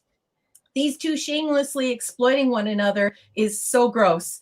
They are true villains. They aren't just immoral and unethical. They are so depraved. They make you want to bathe in rubbing alcohol. There is no beauty here, only evil. Then we cut to the swearing-in ceremony. Then we cut to the coitus. Then we cut back to the solemn vowing. Then we cut to the carnal clutches. It's mighty fleshy. Then we cut to the clapping at the inauguration. Then we cut to the original Gangster 6 post bumping naughty bits with Gaius, sitting naked in the dark on the floor with her nuclear bomb. The nuclear bomb Gaius gave her. She's listening to Gaius's ceremony. We cut to Gaius announcing his first executive order, settling on New Caprica. We cut back to original Gangster 6, sweaty and rocking back and forth like an inmate in an asylum. The nuke is flashing red and beeping. We cut to the ceremony. Gaius sternly orders Adama to begin moving them to the planet. Any comments? Because we all know what's coming next. I said a bang, a bang, a bangity bang. I said a bang, bang, bangity bang. My God. Yeah, after everything she went through, she felt like I don't know, that was a hell of a thing see. I like the way you were describing it is pretty much the way that I felt involving Six and Gaius. She finally found the love of a lifetime. Oh my. Yeah, you know what? He pretty much said it all right there. So Yeah, I felt pretty sickened by this behavior as well. And, Gaius is just, at least, the thing is that original Gangster 6 is, she is compelled by programming and this sort of hive programming. And we talked about this wheel of samsara and this reincarnative thing that's happening with them, where they perfect and share this consciousness. So, I mean, at least we can owe that to her behavior. But for Gaius, he's just straight up slimeball. I mean, he wants to get it in, and that was his primary goal at that point. Yeah. So instead of thinking like true love to me would be thinking beyond that, feeling beyond that. Yeah. What? And based on all the comments you've said this evening, I would say all evidence points to the contrary. No, he's kidding, man. He's kidding. No, I'm totally kidding. Yeah, screw her. Just lay it down. Yeah. Are you kidding? Have some empathy. God, culture. Dude, you've been nothing but a plumber tonight. That's all I have to say about that. What? What does that even mean? It's National Dick Day, man. Come on. He's all about, facilitating the pipe cleaning. That's all I got to say about that. Oh, yes, we're back on pipes. Jane, do you have anything to say about this pipe conversation? Absolutely nothing. No. Oh, God. Oh, no, TMF is still trying to go Jane, Lee, and Gaius. He spelled Gaius wrong. Lee and Gaius sitting in a tree, K-I-S-S-I-N-G. Oh, yes. I wonder how many drinks TMF has had. Wishing the gayness. Oh, man. So, as everyone in the chat already knows, the nuclear bomb goes off, laying waste to everything around it. We cut to Adama reporting to Gaius that the nuke was stolen from Gaius's laboratory. Adama and Gaius disagree on how to move forward. Gaius is blubbering and tells Adama to proceed with colonizing New Caprica. Adama presses. Gaius holds his ground, but once again telling a military-minded man about the rank and file. Adama leaves. Gaius is left alone on the presidential ship. It's clear that he has no feelings for his fellow humans. He is devastated by the loss of original Gangster 6. We cut to Gaeta waking Gaius up at his desk. The presidential ship is darkened, transformed from the bright, bustling ship under Rosalind's command. Some text runs across the screen. It's 1 year later. Gaius finds his job tiresome. He's whinging as usual. He has a woman in lingerie at his beck and call. They share a cigarette. Gaius snaps his crayons and tells Gaeta to threaten the people with imprisonment if they don't stop complaining and bothering him. Gaeta leaves. Gaius says good morning to the other woman in his bed and slams some pills. Herein we learn the presidential aircraft is flying over an advanced settlement on New Caprica. Any comments? Absolutely. First off, this shows you this campaign was run on the campaign promise of settling. A nuclear blast just went off. Anybody could have seen that. Anybody could have detected that. Anything, there's an obvious imminent danger within the fleet. I think that this shows a politician being a politician. All right, the evidence at this point in time would tell you more time is needed to think before you settle, before attempting to settle. And because he ran on that promise, he's just going to go ahead and do it. The security of the fleet be damned. That's the first part. He's a crap leader already. First day in office. But I have to say, it had been a year. He's chilling out. He's living like a Kennedy. He's having a great time. I mean, who could ask for more? That's all I have to say. Yeah, what I thought that it was actually really controversial at the time when they did the 1 year jump ahead, because a lot of people were not expecting that. I remember you know, the fans at the time when the episode aired were some were put off by that. They were like, well, why the 1 year jump ahead? But yeah, I thought that it was executed well. There's a lot of shows that throw that in their writing and you know, do 1 year later, and you know, they just absolutely screw it all up because it ends up. Can I interrupt you to just ask you a quick question? Hmm. What other ways can people on this panel or in the chat conceive of showing leadership fatigue? Because I sort of feel like we get that text and we get we fast forward the cassette tape for those in Gen X, because I don't think it would be too pretty or too easy or too palatable to demonstrate leadership fatigue over a series of episodes. Thoughts? Yeah, I mean, I understand that, especially to where they're getting. I'm just saying, I'm just comparing it to the 1 year ahead device that some Yes. shows do, Yes. and absolutely screw it up. In this case, it was used well and executed well. I thought so. Yeah, I thought so too. Well, Ian, there's always the MTV montage solution to the passage of time. Oh, yes. An interesting. So the concept of, you know, the development of the area on New Caprica, you know, and and essentially it can be conveyed by the actor based on their performance through their facial expressions, you know, their general demeanor during the activities of fulfilling their duties, but that in part with the forward, you know, the advancement of time would convey the same thing without the you know, the how do I call it, the revealing title effect that they use there, you know, the single single character text, that they use in that shot. So it's but that probably would have been the direction I would go. Like if I were going to try to if I were trying to project the story forward that way, I would use that kind of a visually narrative device to convey the passage of time.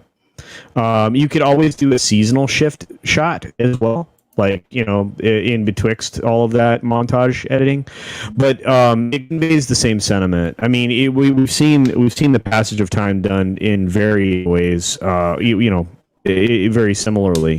But I think if you were looking for an alternate way to project, you know, that year, I think that would have been the way to do it, or you know, to reflect it anyway. I didn't have a single problem with it. It's like what people wanted a year. Or a whole season of them just setting up stuff that's going to be broken down anyway. That's kind of not what I was saying. No, I understand what you were saying, but like I don't have any problem with them just skipping a year ahead, because look, instead of showing us that these people have had a chance to decompress and begin to build something else and build something new, which could have been an interesting spin-off series for a season or so if they wanted to do it that way, but you know. We talked about how much PTSD these people have been under. It's been constant, nonstop for 2 seasons. Giving them a chance to just reset or at least settle for a little bit, and then before ratcheting up the action and drama again, I think I didn't have any problem with that. I honestly didn't. Me neither. It also kind of spoke to the stagnation of Gaius's presidency, in that his first decision was to ignore safety, and then we see him within his first year. He's snorting blow and sleeping with hookers. And you know, and we look at the condition of New Caprica, and it's not that great. No, it's kind of like it's kind of like a dreary version of San Francisco without the bridge. You know, it's like was there poop in the streets? Maybe, but he was already presented with all the information, the same information Rosalind was, and his conclusion wasn't based on, you know, how is my population going to thrive, whereas Rosalind's position was this is nothing more than a stopover watering hole. You know, an opportunity for people to put their feet feet on solid ground. And, obviously that displays his complete lack of leadership and understanding of the population that he's leading. Yeah. I mean, it's, we have world leaders that reflect that same attitude right now. Like I said, there are some scary parallels that come along with this episode. Why were you not putting money into R&D? Why were you not creating a station? Why was you not creating defense platforms, planetary defense? Well, it's not even just that. It's the shelter systems are very inadequate for the location. You're damn right. Yeah, so I don't know how you could call that much of a settlement. I mean, this is one of the problems that I had with these episodes, especially after a year later. I mean, construction, especially with advanced methodologies, should have built up, a level of civilization beyond tents. Yeah, no doubt, man. It looked like the only buildings that existed were obviously governmental, and I don't think that is reflective of what normally is done in a normal society. You would have a gathering location for sure, for community gatherings, but beyond that, I mean, each person would have built their own domicile at that point in time. Well, yeah, but believe me, I could put up a house with rough timbers and the period of. You know what, Steven? Shut up for beer. I build my own houses. I scuba dive. I can repair vehicles. Yes, absolutely, Steven. I am a man's man. And walk at the same time, Drew. Absolutely. Thank you so much for raising that point because obviously it's a contentious issue for fans. Yeah, for me on that inevitable leadership fatigue is just a sort of the audience waiting for the other shoe to drop. And I think that CC actually raised a really good point that I had not considered, and that is the details of that. So, for me, I just saw it as a device for the writers to say, oh, look, the inevitable leadership fatigue we were waiting for from blubbering, stupid Gaius. And it happened. But he still had hookers and blow. He's never wanted to be president, though. No. It's so true. I'm not surprised by his behavior. Yeah. Hookers and blow. This is basically Steven as president. You goddamn right. Jane! I'd have Tori in there. All right, let's keep going, guys. So we cut to a scene in space. Battlestar Galactica is now running an orbital defense patrol. It's day 380. Inside, we are shown a series of shots that reveal Galactica is a ghost town. We see Adama rounding a corridor. There are maintenance issues. We cut to Adama meeting Ty to tell him to go to the surface. Half of the crew has settled, and the pilots have stopped training. Ty refuses to leave Adama's side. They embrace. Adama insists and sends Ty on his way, telling him that if Ellen is too much trouble to find himself a younger one. They laugh. Ty leaves. We cut to New Caprica City, population 39,192. Kara has beautiful long hair. Anders is ill. Kara and Sam are married. Evidently, Sam is trying to revive his sport in this dystopian colony. Caudle attends to Anders. They live in a tent. Anders has pneumonia. They are out of antibiotics. Kara spots Ty and Ellen. They enter a tent with a near rioting crowd of colonists. Callie is preggers. Chief is trying to draw a silence to bring a meeting into order. Chief is union president. Kara warmly hugs Ty and debriefs him, not debeefs him. Ty tells her that Apollo is in charge of Pegasus and he is in charge of all of the backup medicine that Anders needs. They allude to a serious falling out between Kara and Lee that fateful night when she said, hey, dude, why don't you get a real girlfriend? Kara quits the tent. We turn to the chief leading an impassioned revolution against Gaius. Any thoughts here? Yeah, I can't wait to talk about Lee in a fat suit. Yeah, Pat Steven Seagal, Lee Adama. Yeah, the funny thing with that is, it's that Cheap is always like the labor guy. You know, if you notice that he went from being the deck chief to the fucking head of the labor union, and it's like damn, you know. I thought it was good. I thought that the speech was good. They actually, fun fact, they actually based that off a real, I think, labor union speech, if I remember correctly. I did not know that. Yeah, they that speech he was given in the tent was actually a real labor union speech, and I forget offhand the leader that gave it, but yeah, they actually based that dialogue off that speech, so it was cool. But yeah, the thing with New Caprica as a whole is like, yeah, I think they nailed it because it looked like a very you know, desperate and put together haphazardly settlement. And it sort of reflected that desperation in just some of the personal interplay that you saw between the characters, and obviously the strain with the now kind of on the outs Lee and Kara, and you know, just seeing the vibe in general, the very drab kind of you know, just desperate atmosphere. Yeah, it's dystopian and it's wet It is. and it's cold. And could we run through a few of the comments made by the chat, because I think this is a little bit therapeutic for everyone. Sure.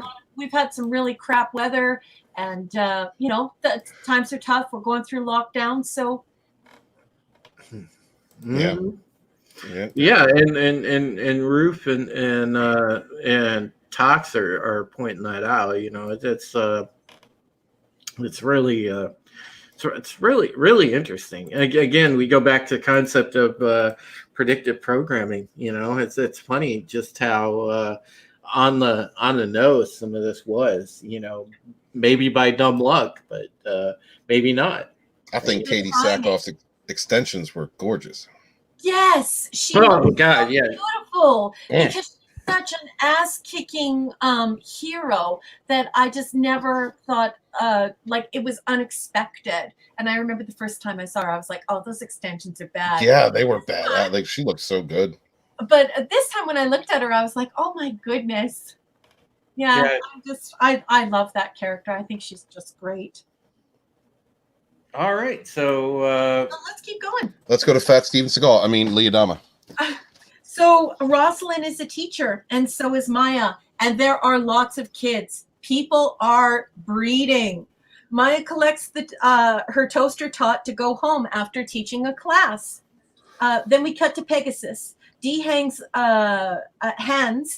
Lee the horn. It's Kara asking Lee for meds. Duala picks up something on Dratus. It's a Cylon fleet.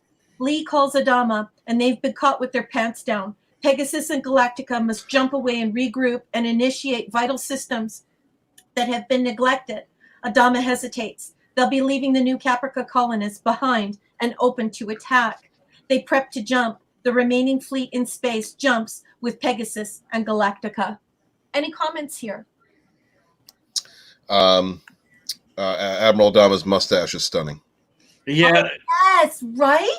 yeah, he had the porn stash going. Yes, he on did. full display. It was fucking amazing. Yeah. And you know, and the cool thing is it's just kind of showed too, like you know, Lee tells him you know, hey, we've got incoming, it's taken us forever to get to action stations over here.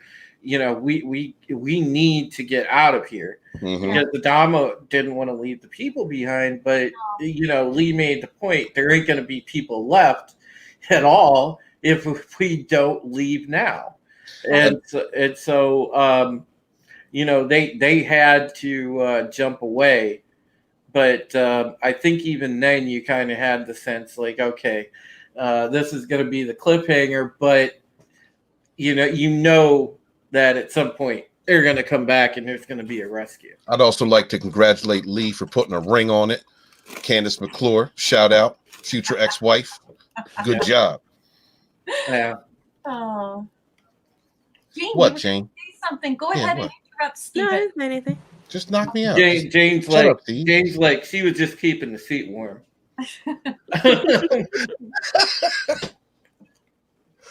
Well, I mean, at least, we know he likes chocolate. Mhm. No surprise. That's right. Yeah, I don't think, God, that must have been gut-wrenching for him. And you got to imagine that Adama probably had thought about this scenario over and over in his head, like hundreds of times over the months. And then for a fear like that to come to pass. And you can see, Stephen, that just from the condition of the Pegasus and the Galactica, like it seemed like people were sloppy. They just fell into this whole we're just a skeleton crew orbiting the planet, and that's all we're doing. And that's it, and that's what it was. They weren't structured, they weren't operationally ready for anything, and reality smacked Adama in the face, bro. Yeah. But imagine how people on the ground must have felt too, because this is what they thought they wanted. Mm-hmm. And it's what they got. Yep. And it's what they got. They voted for lockdowns, and they're going to get them. Yeah, and they didn't have, I like what Jane just said, because they didn't have the infrastructure to support this dream that they were trying to recapture. Right. Mm-hmm. So, it's just very, very sad. But imagine having to make that call. And then to see the ships fly away. I mean, Yeah. that must have been a moment of utter panic. Mm-hmm. Yeah. And it reminds me so much of Star Trek, because, in Star Trek being science fiction, not science fantasy, we're constantly reminded that if there aren't enough people to operate this giant vessel, it's not going to work and it will fall into disrepair. So, yeah, it's really sad. Yeah, and the funny thing is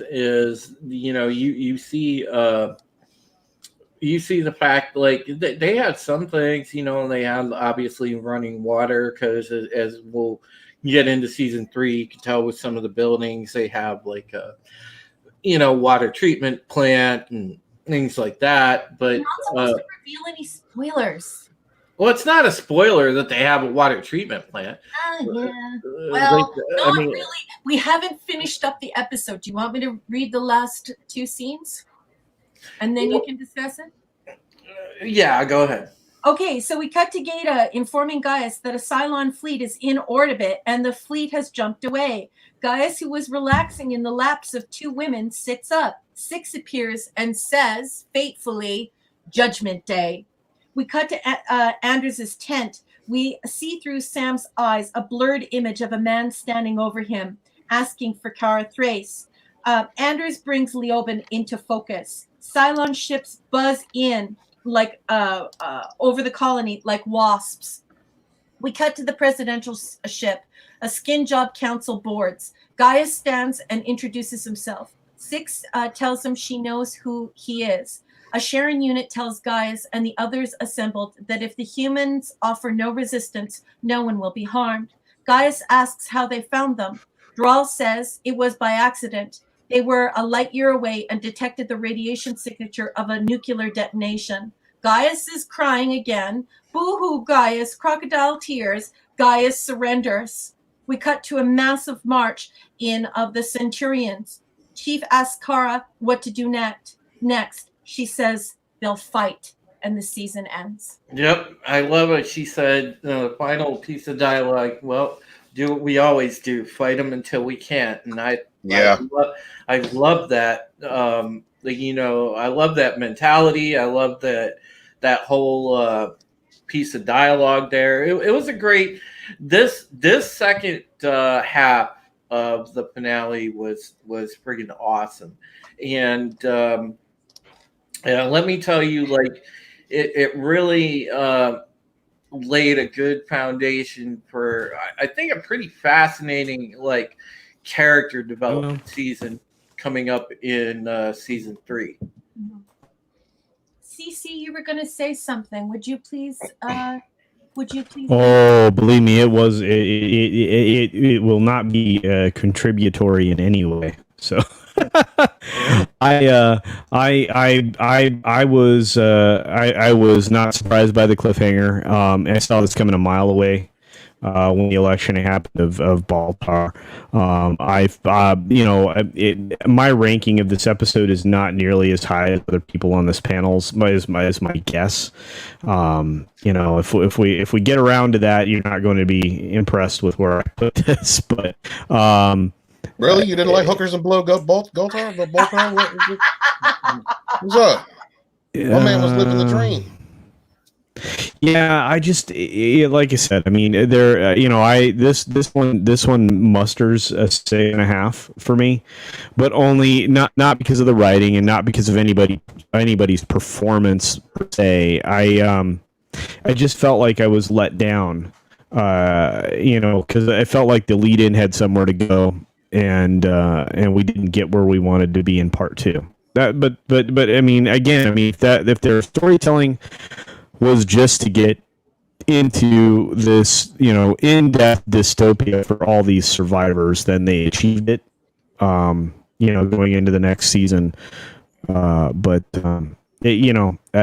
just there were other directions the story could have gone. So, and as much as I love this show, the next 5 or 6 episodes are just, I feel like it's not 5 or 6, the next 3 or 4 episodes, I just felt like,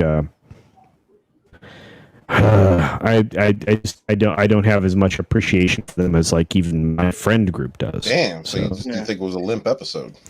No, I didn't say that. Like I said, about 6.5.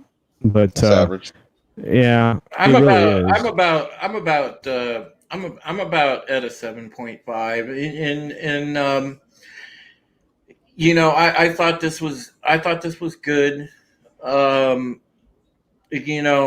I like that the pace picked up. I like that they set things up better. I didn't mind the introduction to the occupation of New Caprica, but it's like you said, culture. It was kind of probably you could glean where it was going as of the result of the election, but. I kind of like the other things, like the reintroduction of Caprica 6 when the Cylon delegation walks on board the Colonial 1. You get, Gaius is reunited with his original girlfriend. So, there's that. You've got Boomer that's down there prominently with her because, they are the heroes of the Cylon, as we learned from a couple episodes ago. So, they are definitely, there's definitely going to be some interesting things here. You don't know if the Cylons are coming in as foe or friend. Obviously they're coming in as foe, but I don't think fully.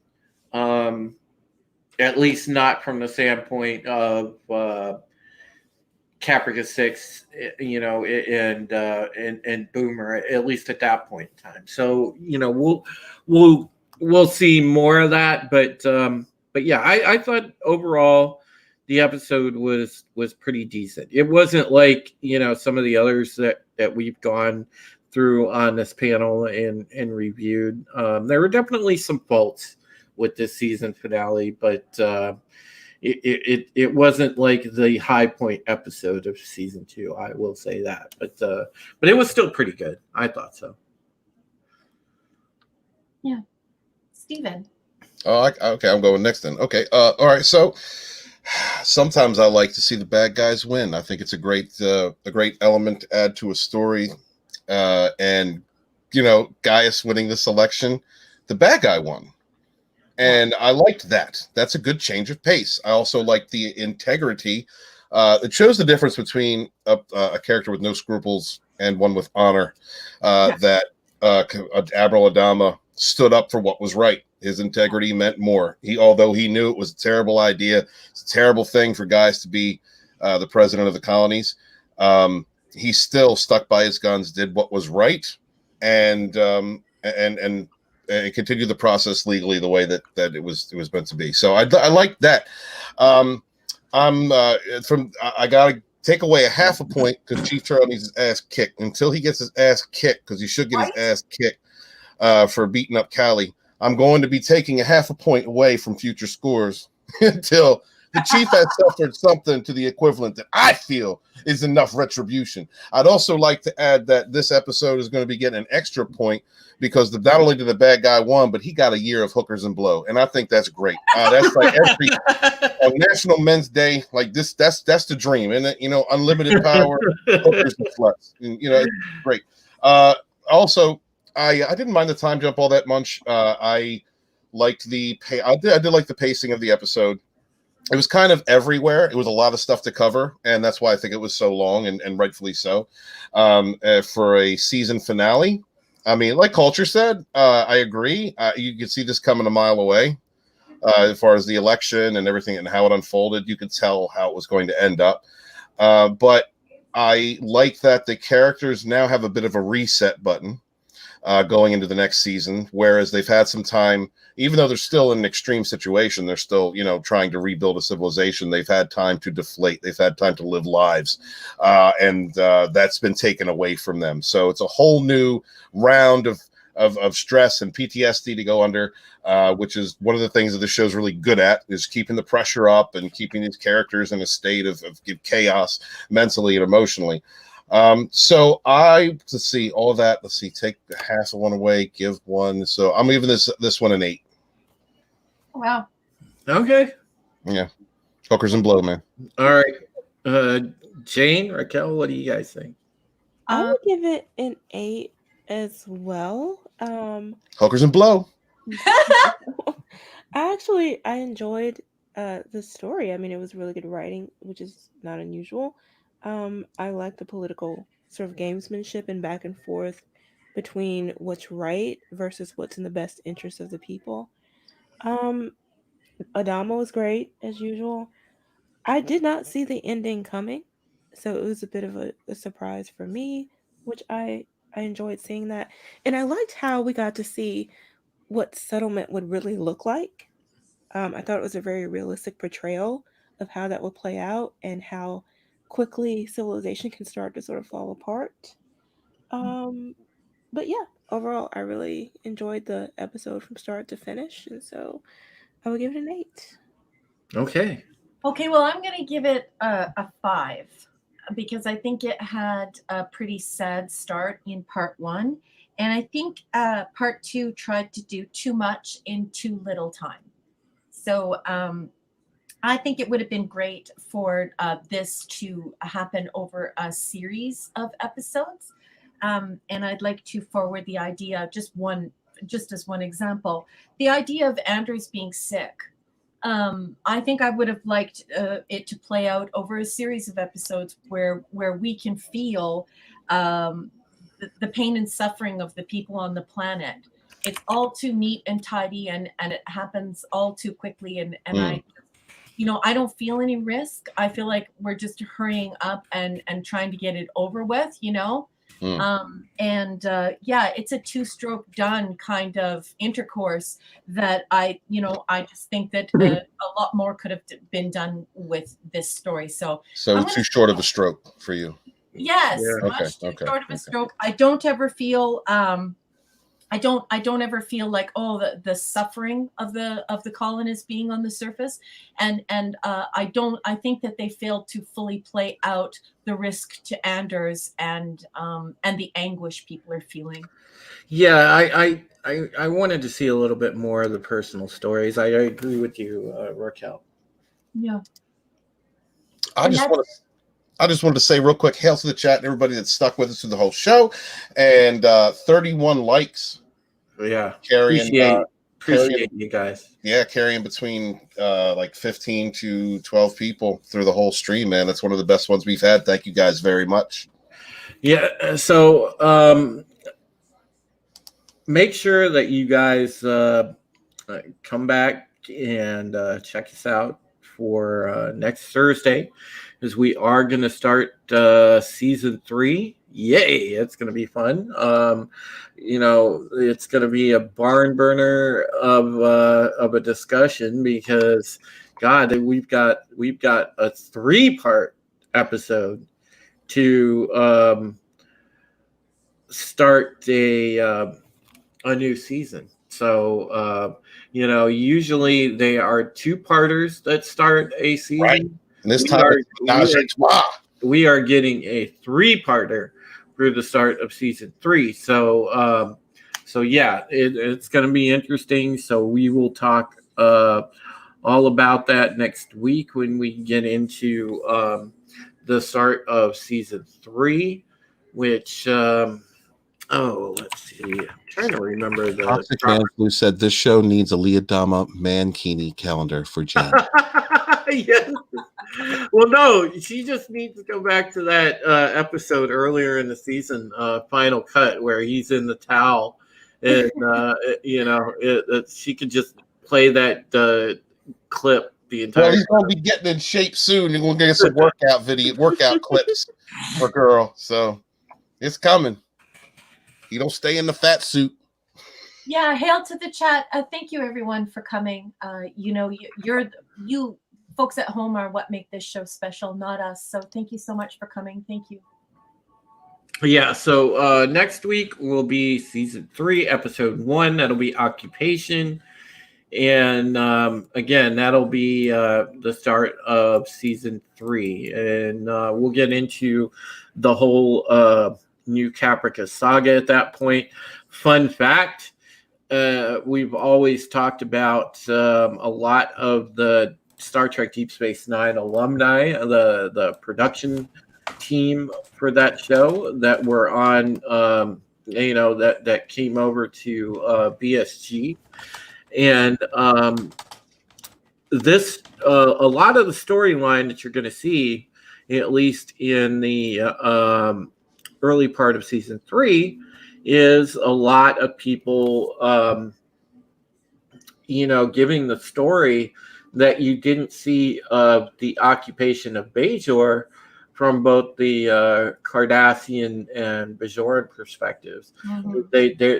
There was a lot of stuff that they didn't get the opportunity to use on Deep Space Nine, so they brought over and adapted a lot of that occupation story into this season. So it's going to be very interesting. So it's a little bit to wet your palate there, and come back next Thursday and we will get into the discussion of season 3, episode 1, Occupation. I thank all of you for coming out tonight, because chat, without you, there is no us.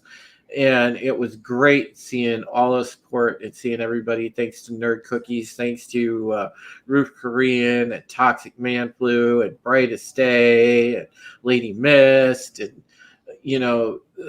KB that was in the chat. I liked his comment, fracking skin jobs. that was awesome. And we had just a lot of people in there. I know DJ Scandalous came in and made his presence known. It's great to see you, buddy. Stephen Ernest, and the whole crew that always comes in and supports us, Deviant Porg, and thank you, PJ, for being here and for modding for a while, and everybody else. You guys make this channel go, and I am very just blown away by the support, and I really, really deeply appreciate it. Hail to the chat. Have a great night. Check out my channel, Author Stephen Walton. I sometimes post stuff on there. Not recently. I've been awful, and I'm so sorry. And we'll be heading over to Comics Division here soon. I got to run, actually, because, look, I got to urinate. I ain't even care. That's what I got to do. I have got to make water. Yeah, you got to stream before you stream.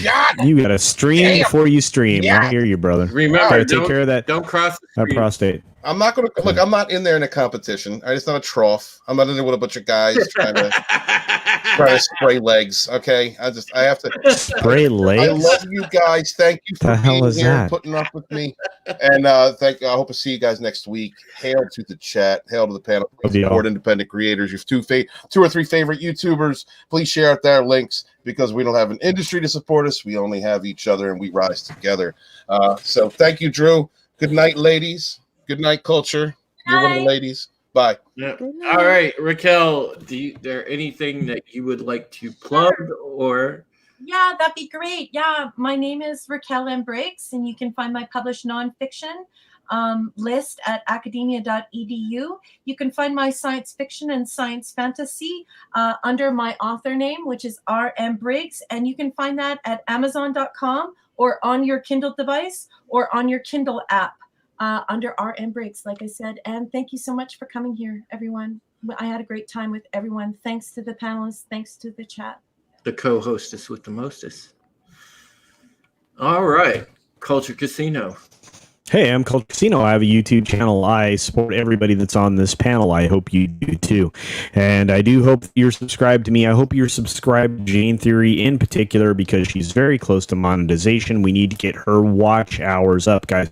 So spend a little time checking out each and every one of her television and film reviews. They're brilliant. They're beautiful. And her voice is the most soothing thing in the world. You will have to listen to them twice because you will be in a swoon for the first viewing of them. So just keep that in mind. She will have you drift away into a very pleasant beta wave in your brain. So just enjoy that and then go back and listen again. Anyway, everybody have a lovely night. Without, like Steven said, without you, we would not be here. I love you very much. Have a great day. All right. And of course, the lovely Jane Theory, who joined us for our panel this evening. And it was great having her, and she brought up awesome points. So take it away, Jane, and tell everyone about your channel. Well, first, thanks for having me. I love being on the show.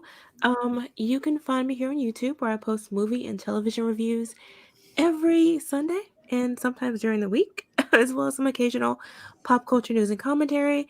You can also find me on Twitter and Instagram at Jane Theory. Yeah, and you can also catch Jane Theory right here because she tends to pop on this show quite a bit. She is every bit a part of the Pegasus Actual podcast experience. And hopefully she will come back for next week when we discuss season 3, episode 1, and that's going to be quite interesting. So thank you guys for checking out the show tonight.